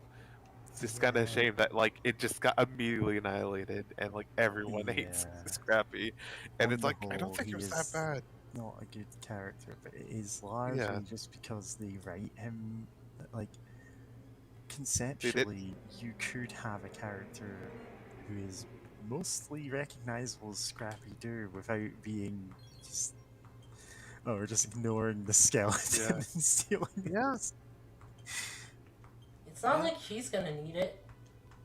Is that God. right? Yep. I love it if like as soon as you walk out, you're like, hey, yeah, that was mine. But yeah, no, it's like the idea doesn't need to be terrible, but like I don't know, it's such a weird thing to just the fact that I guess it's just still bizarre that like immediately after that movie, just like Scrappy Doo became like radioactive. It was just poisonous to even think about. Hell, I think in Mystery Inc. there's like a museum to like some of the exploits that the Mystery Inc. That the crime-solving group or the mystery group themselves have like actually solved or whatever. And there's like a wax statue or something of Scrappy, and like Dalvini looks at it and like hides her face from horror, and like Fred holds her. It's like, don't worry, he's not here anymore. He can't hurt you. And it's like, like that itself is just so funny. Yeah, that's like the funniest possible gag you can have for writing out a character. This is oh no, we don't talk about him. Don't go to Ravenholm anymore. We don't go to Scrappy Doo anymore. Oh God! Remember when everyone was like Shaggy, like treating Shaggy like he's the being of infinite power, like, and like editing an interview or like the caption of an interview. I was like, oh, I don't know, I don't remember what happened. I just blacked out, and the spirit of Shaggy possessed me. They referenced that actually in the WB opening bits where like Scorpion grabs a guy and pulls him into the WB logo, and then Scorpion comes out only for Shaggy to grab him and pull him in, and he's all glowy and stuff. God, amazing.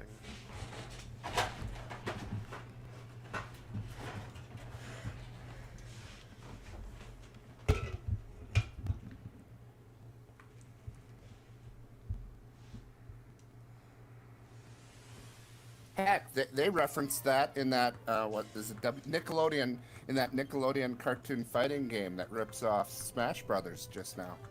Oh, wait, the WB one, because they have their own fighting game. But yeah, I think I remember hearing about that, where it's like, I know. Let me see if I can find it. This encounter is going to character from suck. every TV show, movie, and video game enters and has a big party with everything.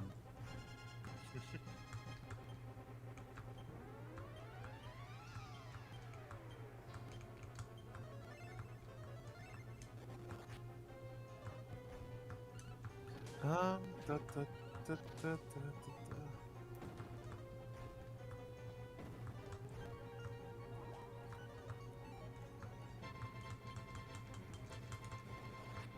Oh.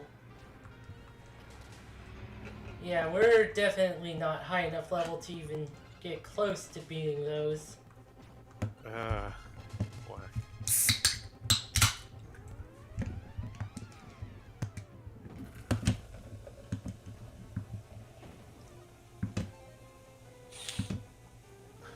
I'm trying to look up information on the fighting game, and apparently it's called Multiverse Versus, and it's like, At least you I had didn't to call it enter into- Metaverse. yeah, I had to enter in my birth date, and like, or my, it's like, oh, what, I'm like, it's a fighting game that has Tom and Jerry in it. I don't think it's Oh, that reminds that me bad. of the Snap Cube's playthrough through that one Tom and Jerry fighting game. There was a Tom and Jerry fighting game? It was like on I know there- PS2. Oh.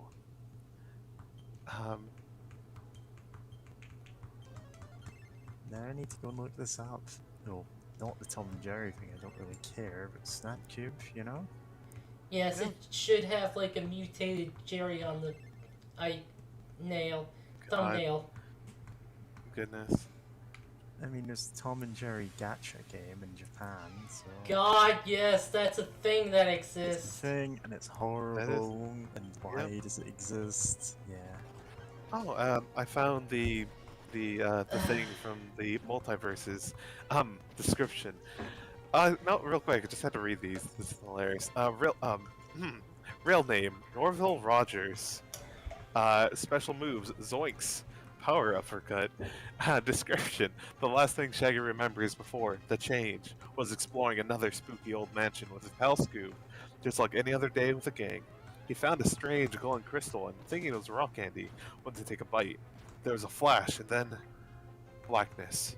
When he came to, he found himself in possession of incredible powers. He doesn't know where they came from or how they work, but he's vowed to use them to vanquish evil and protect the little guy. Or something.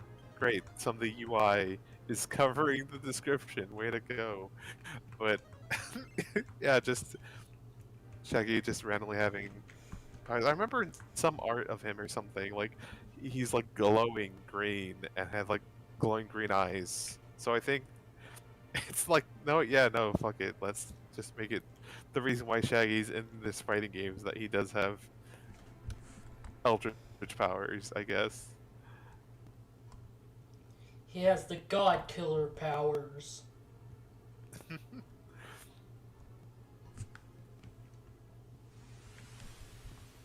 You know, I'm thinking of the... What was this? Mortal Kombat versus DC game? Where they have, oh, it's a crossover between the two universes, and characters randomly gain or lose powers to be exactly equal to whoever they're fighting. This is so they can have, like, the Joker fighting evenly with, like, well, anyone. It's kind of a joke. And the whole plot thing, like, in cutscenes in between every level, they're like, oh, well, I gained this power just before this fight, I'll fight you now. Then afterwards, they lose that power immediately because they're fighting someone weaker, and it's just, okay. That's God. It's so badly done. In a way it's kind of hard to explain, is that they focus so much on the mechanic of, oh, all these characters are fairly equal because they're in a fighting game. And it just tries to justify it in a way that makes everything sound stupid. Yeah, I was about to say, just make a fighting game. Like, whatever. Just have fun with it. like fighting games are like that anyway, because some of them hey, I'm I'm 18 and I fight with my or like no, there's some fighting games like with a 12-year-old with like fighting with her big uh basically my neighbor Tadaru pal or whatever, and others like I'm like the freak of nature science experiment that went wrong, and now I'm in this tournament to to own the company that created me or something, and they just still fight no matter what. Like whatever, just have fun. But the idea of having to Whatever, just explain it wash your hands. perfectly. Yeah. Yeah, they were so hung up on this. Oh well, this is why the Joker can fist fight Superman because their power levels have been changed. Like, I don't care. Man, I Seriously, don't care. just want to see a story where the Joker just gets badly beaten all the time. I mean, It's we just- all do. No, Yeah. he's like super whatever. Who Sup- cares? No one cares. Yeah, No one likes the Joker. He sucks. Watch I mean, out, there- he's a unfortunately- metahuman. the Joker Venom, and watch out for his special attack of throwing radioactive Joker mush at you. What if he just gets frozen? Oh, Joker match. Would the Joker Venom work if he gets frozen? Depending on the writer, probably. I'm guessing half of them, yeah, I it mean, would still work. To be fair, only one writer ever gave the Joker Venom explanation, and it's somehow in like over 60 years of comics is the dumbest thing I've ever heard. Yeah. It's hilarious. I mean, I don't It's think just- they were trying to be hilarious. It It was, was the thing. meant to be serious, and it doesn't come across as that.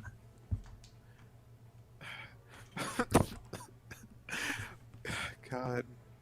But yeah, no, it's just the idea of the Joker inherently doesn't have to be the worst thing, but because of how it got,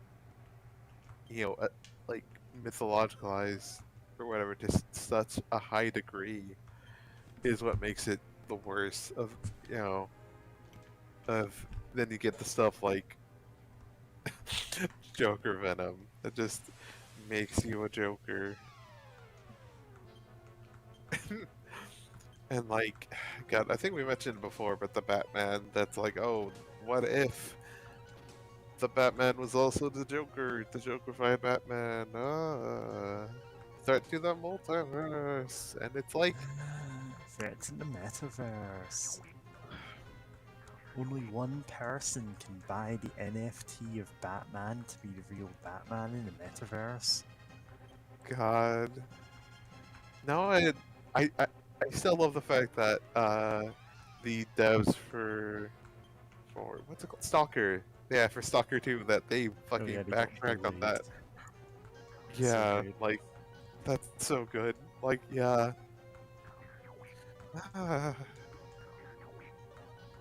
Hey, I know that they got. Goodness. Because they're like, oh, we're gonna do this, and it's like literally nothing about it needed to be involved with any sort of cryptocurrency, blockchain. Which, you know what, real quick, I want to say it's a shame that like blockchain has been like the discussion around it has been dominated by cryptocurrencies when like I know that like as a technology it could be really useful for like security stuff, and it's just like the fact that Theoretically, dominated. that's the only use for blockchain, and it's not even a Yeah. good use. no, No, it's not. oh, There's what's it? already like we have cryptography, we have like encryption, we have like everything that you're saying. Oh well, it could theoretically be useful if we achieve quantum computing and can solve any cipher in a second. Oh, And it's like, yeah, yeah. I mean, there are quantum computers now, but they only have like they're still in their infancy, like incredible infancy of like how you know, how much you can do with them. So yeah, but nah, it's it's it sucks, but it's almost funny of just seeing some companies. Oh yeah, uh, like Ubisoft, that you know they tanked their public perception so much, and only made about $400 in sales from their NFT guns or whatever that I think they eventually stopped doing, or gun skins or Yeah. whatever. And the thing is, they actually lost some money because it cost money to mint an NFT, and like I think according to like even for like some small price, they actually had like thousands of them. So they actually probably lost a few $100 doing that, which And is they Good. and it good. was like I an wish they lost attempted more. dodge it, to get people to ignore their previous problems. Yeah. You'll have to see it. Yeah, so that's cursed. Oh, the misery helmet. Yep. In case you couldn't tell by the name. No, what if they're just? What if the person who made it is just goth hell? It tanks your luck.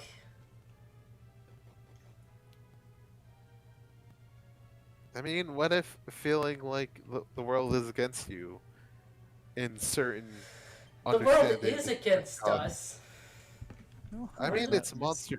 Sorry, that Hmm. Mystery Inc. clip actually has Flim Flam, and he's apparently in jail. And in hell. You know, seems about right, really. God. You will go to jail and then to hell.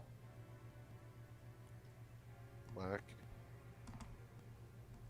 Yeah, Flim Flam was just the kid, right? From 13 Ghosts? I'm Yeah, thinking of the someone else. Yeah. the crappy sequel movie just had him as grown up. Even though Shaggy and Scooby are not that much older from the. Oh, wow. You hate to. I don't know if I necessarily hate to see it, it's just so weird of just like. There being like things in the setting aging, except for like the main characters. They just. No, I'm gonna say you hate to see it, because you end up with stuff like The Simpsons, where they never want to end it. So you have like two different versions of their childhood. Oh, they have many different versions of their childhood now. Yeah.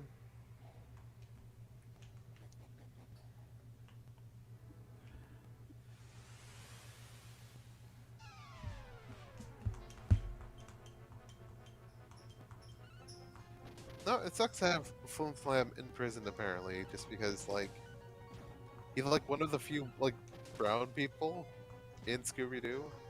Yeah. Yeah. Like, that's an unfortunate thing of, you know, making the character who is a criminal explicitly, like, he's a con artist. Baby con artist. I'm sorry, but I forgot how young he looked in the original until I looked it up. But Yeah. yeah, no. He's like 10 or something. I don't know. Looks lifeless. I'd hope so. There's a mini medal. Hold on, let me look at the. It's like the Ocarina of Time locking onto a skeleton who's he targeting, and Navi goes, I don't think he's breathing. You're like, well, if he was, there'd be another problem here.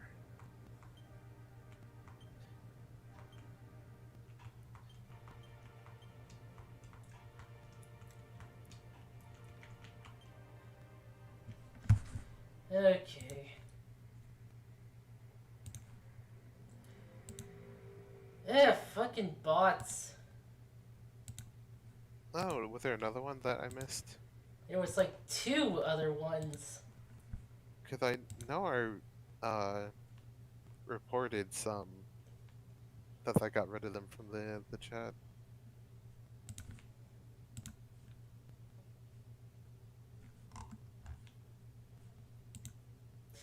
Oh, I missed something.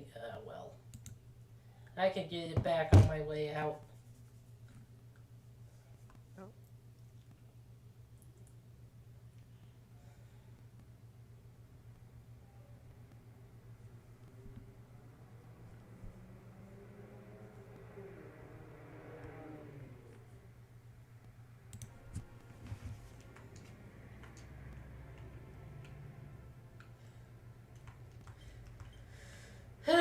We might have to cast Step Guard again. I don't know. In the original game, I know every time you stepped off of Hurt Floor, you would have to recast Step Guard, basically. I don't. I'm so glad that in the ports they got rid of that, because that is so annoying. Because according to the description, it would protect you for like 128 steps or something like that. But you know, you don't really find Hurt Floor that big. They Oh, really maybe. should tell you when it wears off. Didn't they like Yeah. do it on purpose? Like there'd be spots where it was like a square of hurt floor, normal floor, square of hurt floor, normal floor, that sort of thing. Yeah, I remember that. That was the one. Oh, rude game. Because then you just constantly recasting it. Mary learns defeat. Nice. Oh yeah. You've learned the sense of defeat. Ah, for fuck's Oh sake. no. Oh no. Screenshots of despair.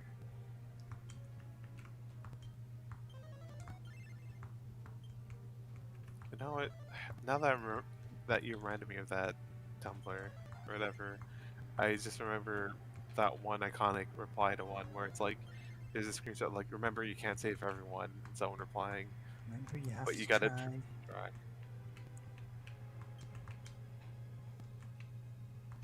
Yeah. That's Nope, such a- not that. There we go. Oh boy. Welcome to hell, welcome to hell, welcome to hell. Hey, I think this might be a boss.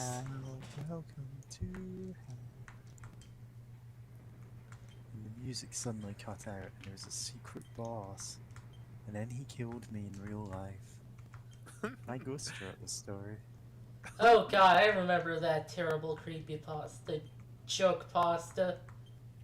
Yeah, there's so many joke creepypastas. And a lot of them are terrible. Yeah. My entry for the Secret Satan for Nightmare on Nara, where we have to write creepypastas for other people, does try and, like, well, it is a parody, obviously, because that's what they asked for. It does try to, you know, actually at least have the tone of something serious, because that's the whole joke. Yeah. And then I suddenly got the idea of like a reverse creepypasta, someone who lives in the hell world finding a completely regular copy of Mario 64 and freaking out. And it's like, I pulled at Mario's face, but the skin didn't come off, it didn't reveal the bleeding skeleton underneath. He sprang back into place. It's just all like just describing the actual game, but in terms of like, wow, this creepy thing didn't happen. That's very good. Need to read that.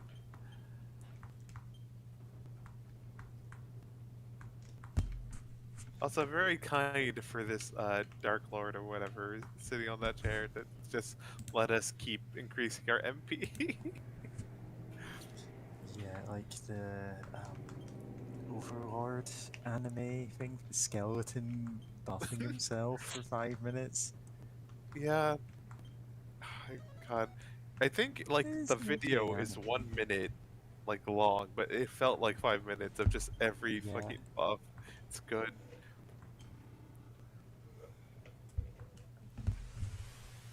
Oh no. Baramos is gonna feed on our innards.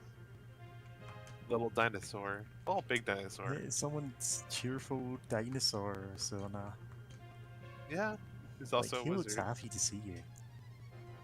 Yeah. He's going, hey!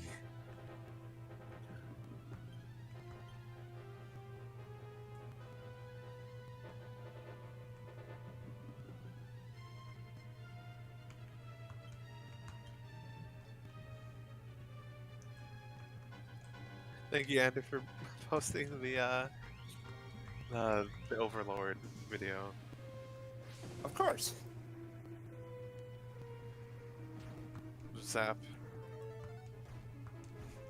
Oh shit! Explode Yeah. head. Overlord is an okay anime. Like it's not outstanding, and they don't lean quite as much into the gimmick as they could early on. Because he goes, "Oh, I'm trapped in an MMO. I'm going to pretend to be a hero," and then he just does heroic stuff for 10 episodes. And then he's like, "Well, no, actually, I'm this level 100 skeleton dude. So what I'm going to do is take over the world." And so he does. Try anyway. Second series is mostly Lizardman romance and politics. I'm interested in that.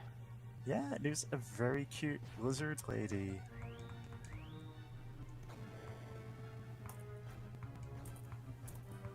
Yeah. Oh god. Yeah, we don't have Heal Us All yet, do we? Nope. Iron Eyes. I was about to say, would Iron Eyes be useful here, but then we wouldn't be doing any healing. Nope. That spell.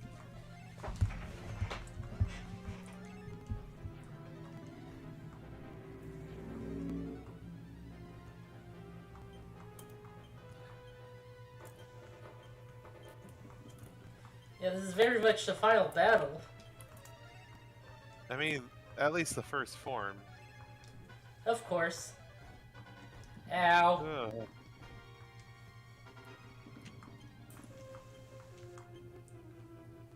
Thankfully, I've Yeah. healed up the others quite a bit, so you can heal me.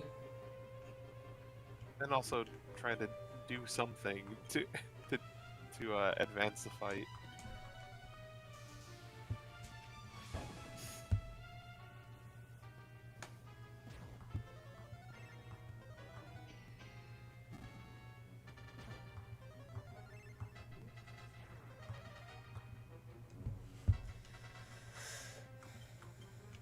Yeah, I linked that Overlord clip.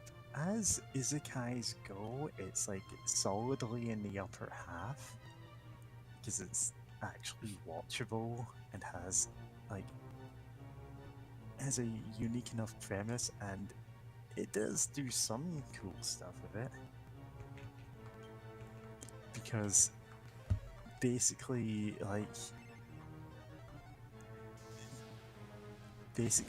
the guy who's trapped in the game is like the head of a member of a guild of like players who have monster classes and races.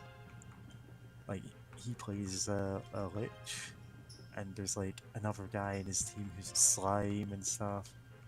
I mean, before he gets trapped in the MMO, and they don't.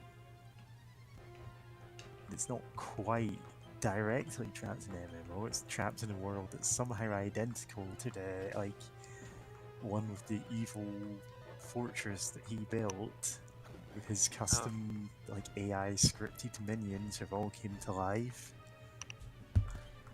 And it's, Weird. pretty good. Yeah. Like, it feels weird to be like, oh, it's not the MMO, though. It's Yeah, it's just a world incredibly that happens to like be it. exactly like it in every respect.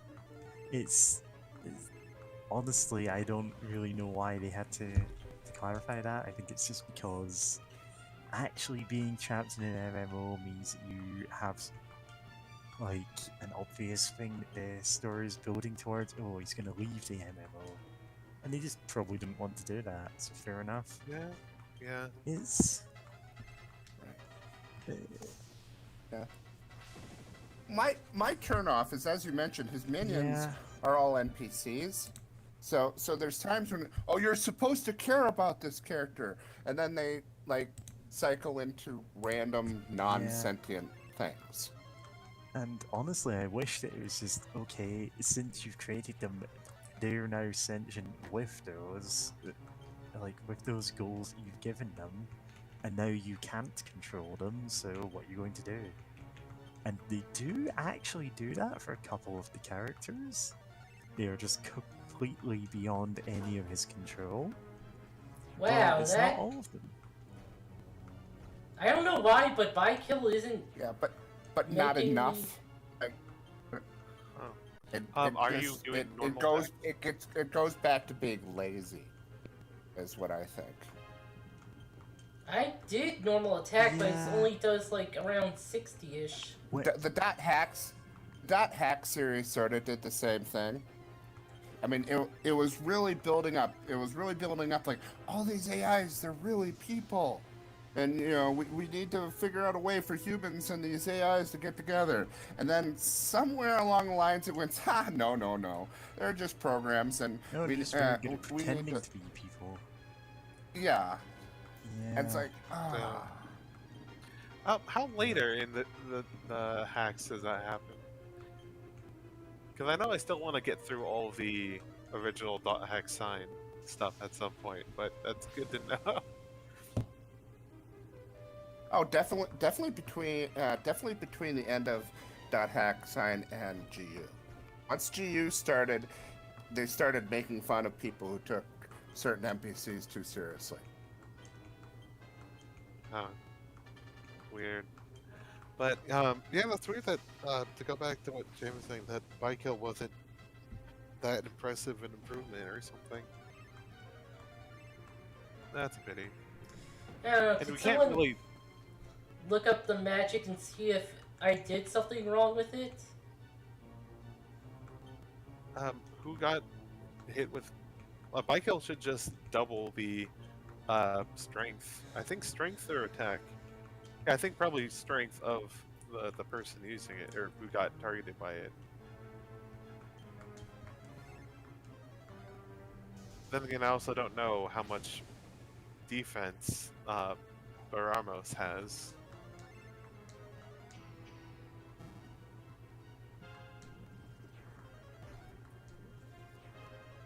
Also, why does your character get hit the hardest by Exploded, James? I don't. Because I'm For some not reason, wearing like, magic armor. Oh. That explains it. Probably should have put on armor. Yeah, you're still wearing the cat. I remembered that. Yeah, you're still wearing the cat armor, the fursuit.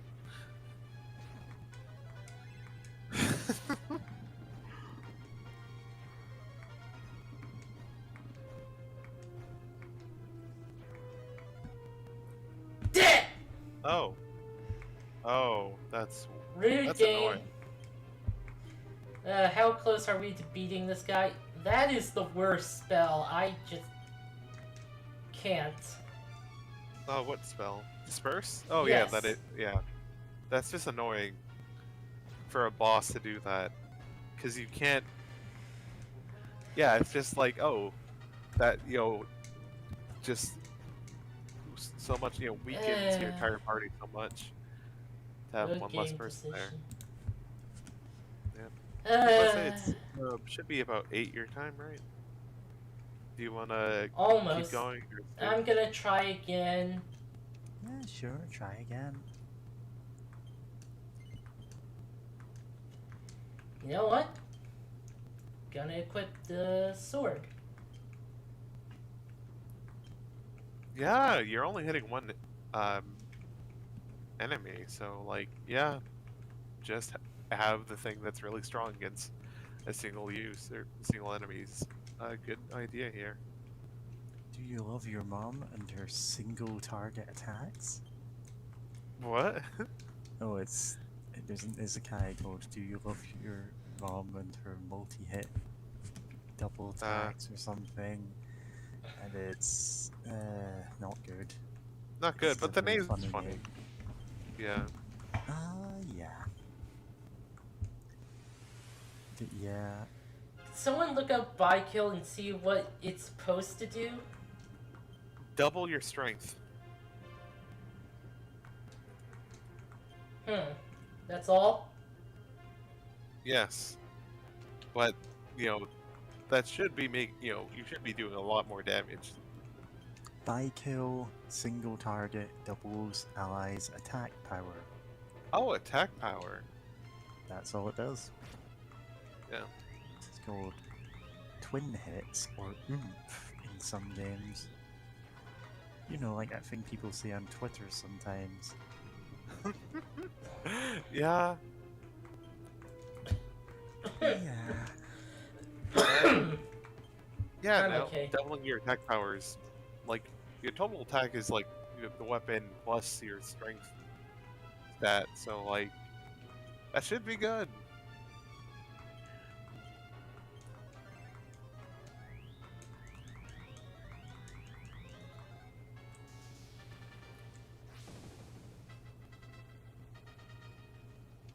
Yeah.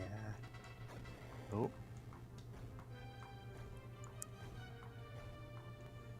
Yeah, I could say a lot about Overlord.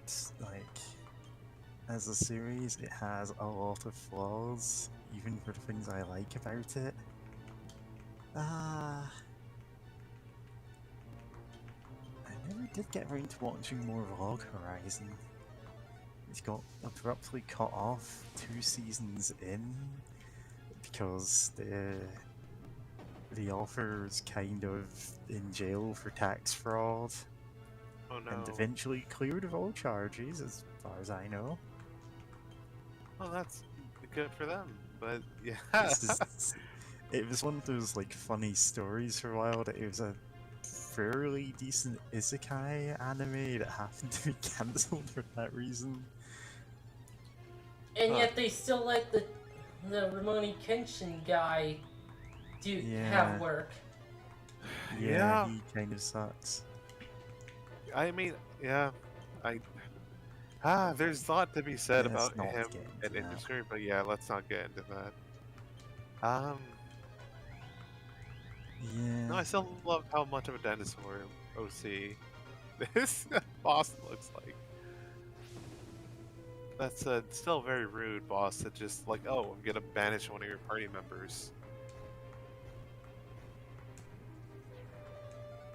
And there's like nothing you can do about it. Yeah. No, do your party members like ever run back? Like, I imagine they'd get sent somewhere and just haul ass back to join the fight. So there was a spell in D&D called Maze, which sends you to another dimension, which is, well, a maze. You wander around in it until you get to the exit, and then you can leave and you return to wherever you were when you were hit by the spell. So it can take someone out to fight for a couple of turns, like if you've got low intelligence. If you've got high intelligence, you know, it just takes them out for a round or two. It's, you know, kind of random. Minotaurs who are hit by the maze spell solve it in one round. I think that should be the opposite. I think, Is I mean, like I the get whole what they're going point. for. It's just kind of funny. Yeah, it is kind of funny, but it's then again, I know D&D does a lot of that to different folklore things where it's like constructs get healed by lightning for the most part because of or Frankenstein. Because like, oh, you know, like undead Only construct like flesh golems, really. yeah, Frostcom, stuff like that, where it's like, they get hit by lightning, they get healed because they're a Also weird shambling Frankenstein. mouths because Gygax hates you. Yeah, that one we've discussed on stream before. It's straight up because Gygax hates you and thinks that if you're, you think you're being clever, thinking of what could kill a plant monster, screw you. It resists fire damage because I say so, and it resists cold damage. Another thing, infamously known for killing plants because I say so, and the whole game is like at times it's so rude. But yeah. But yeah, you know, it's just that kind of yeah. There's a lot of that, like, and what were we talking about? Got healed by thing or no? I forgot what D&D thing. The maze spell. Oh, the maze. Yeah, that Minotaurs. They're really good at mazes. You see, it's just something that's kind of funny to me, but it's I mean, also kind of weird. The maze is, the labyrinth was built to keep Minotaur in. So yeah. Yeah. There's also the spell Imprison, which seals you in like an inch diameter like sphere and then just sends you a few miles down in the ground. Yeah. You don't want to get hit by that spell. It doesn't kill you, it just, keeps you in suspended animation. Anyone casting Freedom nearby, undoes it. This makes you appear again completely the same as you were when you were imprisoned. God. It's just, No, So are you just in suspended animation forever if nobody finds you? yep. Yeah, I think it lasts until dispelled. It's something bizarre like that. Yeah, it explicitly cannot be dispelled, and only the Freedom spell can undo it. I mean, I guess that's being. Oh yeah, dispel the specific spell. So Yeah. fair. No, there's And a you can't spell even that. like wish them back because they're not dead. They're just sealed in a tiny ball and shoved into the core of the earth. I feel like Wish could theoretically, I guess in some wordings and some editions, it Yeah. Gygax gets would really just specific. smugly say, "Oh well, you teleport them to you, but they're still shrunk in a suspended animation." yeah. You have to. that would be good. You have to word it right. So you need like high wisdom or You you have need to to say role that you play want to exact revive wording. everyone who has died since the last time a wish was made, other than Frieza's men. Oh, speaking of spells, there's one that's actually really cool and terrifying. It's called Mental Prison. It's a 6th level illusion spell from It traps 5th you in a edition. game with Gary Gygax as the DM. Oh god, but its thing is, it takes one action to cast, range of 60 feet. It's only, semantics, no verbal component or anything. Duration, concentration, a minute, and you bind a creature within an illusionary cell that only it perceives, right? And if they, the target automatically cedes if it's immune to being charmed. But on a successful save, the target takes 5d10 psychic damage and the spell ends. On a failed save, the target also takes that damage, and also the area immediately around the target space appears like dangerous to the target in some way. And now, let me just read it straight from the thing. You might cause the target to perceive itself as being surrounded by fire, floating razors, or hideous maws filled with gripping teeth. Whatever form the illusion takes, the target can't see or hear anything beyond it, and is restrained for the spell's duration. If the target is moved out of the illusion, makes a melee attack through it, or reaches any part of its body through that space, the target takes 10d10 psychic damage, and the spell ends. So, best case scenario, you take 5d10 psychic damage. Worst case scenario, the person's stuck there, and at some point, probably takes 15, total 15d10 psychic damage, which is terrifying. And I'm like, wow, that prison really is mental. Like, that's pretty bonkers. I know it's a 6th level, but oh wow. The spell of just absolutely obliterating one specific person or one specific thing. So that's between 5 and 50 damage. 5d10. Yeah, on a save. Yeah. Yeah, which is why the total, since you're being hit by the 5d10 and then the 10d10 if you Then fail the- the save, is going to be 15 to 150 damage, which is still a lot. Yeah.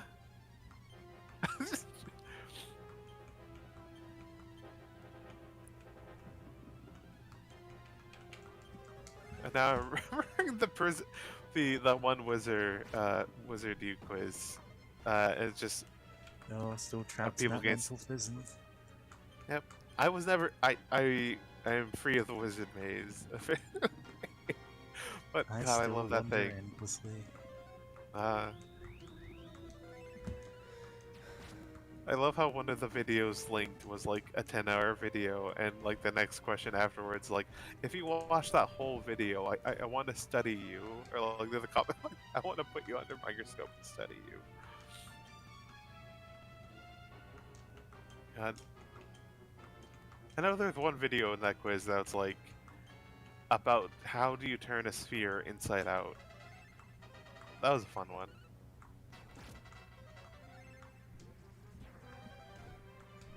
But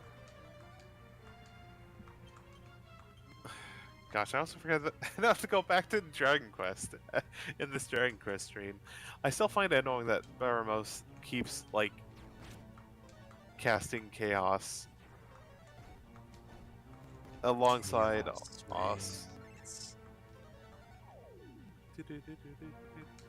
Wait, no, that's World Revolving.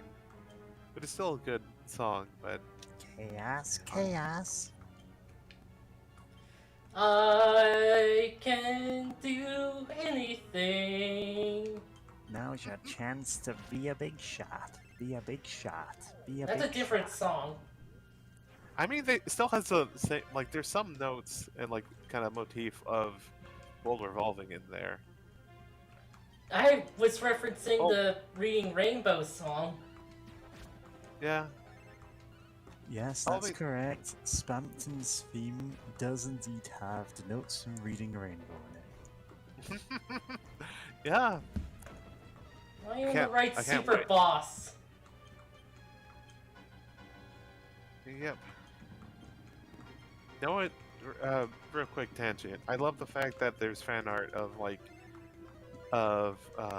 Jevil and Spampton like interacting, and my favorite is when like the Jevil is like just looking down on Spampton or something. Like there's one where like Spampton's in like one of those little cars, and then like Jevil's in like a Hummer, like a souped up Hummer or something, just looking like I don't know why, but the idea of Jevil looking down on Spampton, Johnny M is just so funny to me.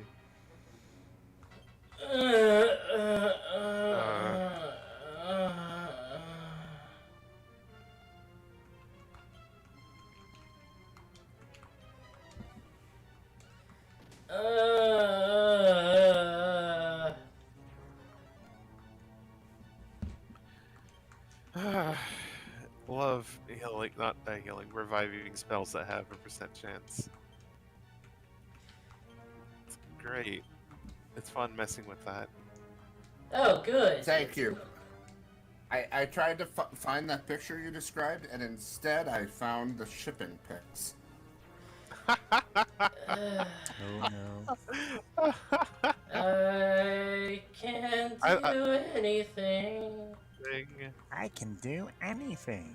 thing. Ooh, yes. I can do parental advisory. Yeah. I can do 12A. Anyway, as I mentioned earlier, that Space Jam video, like, seriously, watch it. I'm not going to tell you what's in it, but it's definitely worth watching. You will not regret it. Speaking I'll of watch it regret- What after is- this stream, and also after eating something, because I Yeah, forgot. absolutely. Yeah.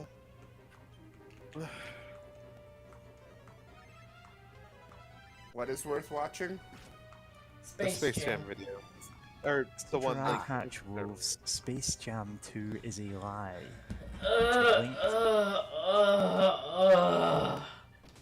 load. We're dying? We're dying, and wow, we're losing MP fast. F-O. Nope, I wasn't high enough level. FOE has defeated the party. Yeah. Spell, Then get let- out of here, outside. Spell of outside. Spell of return. So that's this session done. This is another game I have to grind for. Off screen. Mm. Hey, if you're not having fun grinding off screen, I'll either cheat with like with a Game Shark or something, or play something else next week. Take a break from it. Yeah, yeah. Like, I mean, it's Christmas break, so if we're streaming at all on Saturday, it's Christmas, so I expect you to Christmas. probably do a one-off just because Yeah, it's probably. Can't wait to play Die Hard for the Nintendo Entertainment Oh System. yeah. Have you played Die Hard Arcade? I might have. It's great. It has nothing to do with Die Hard, but it has John McClane because of some weird contract stuff. And because of that, he is a character. The video game John McClane is a character in Sega stuff. Love it. Goodness. You're talking about Dynamite Cop. Yes. Oh. Okay. Huh. So that's the awful stream, everyone. No, Thanks I for hope we had watching our fun. bad, and terrible stream. It's I just hope that we I had hate, fun. Yeah, this Yeah. boss. No. And the I hate grinding. streams that are just not progress. Yeah. It's 4 I mean, we hours. got the cold Not bird. bird. Yeah. But after that, we just hit a brick wall. Yeah. Yeah. Obviously, next time we need to Game Shark it up because this is rude, and the fact that the boss can, thankfully haven't done it often, but can just send off a party member off to the great beyond, and there's nothing we can do about it other than hope we get good RNG. Yeah, just.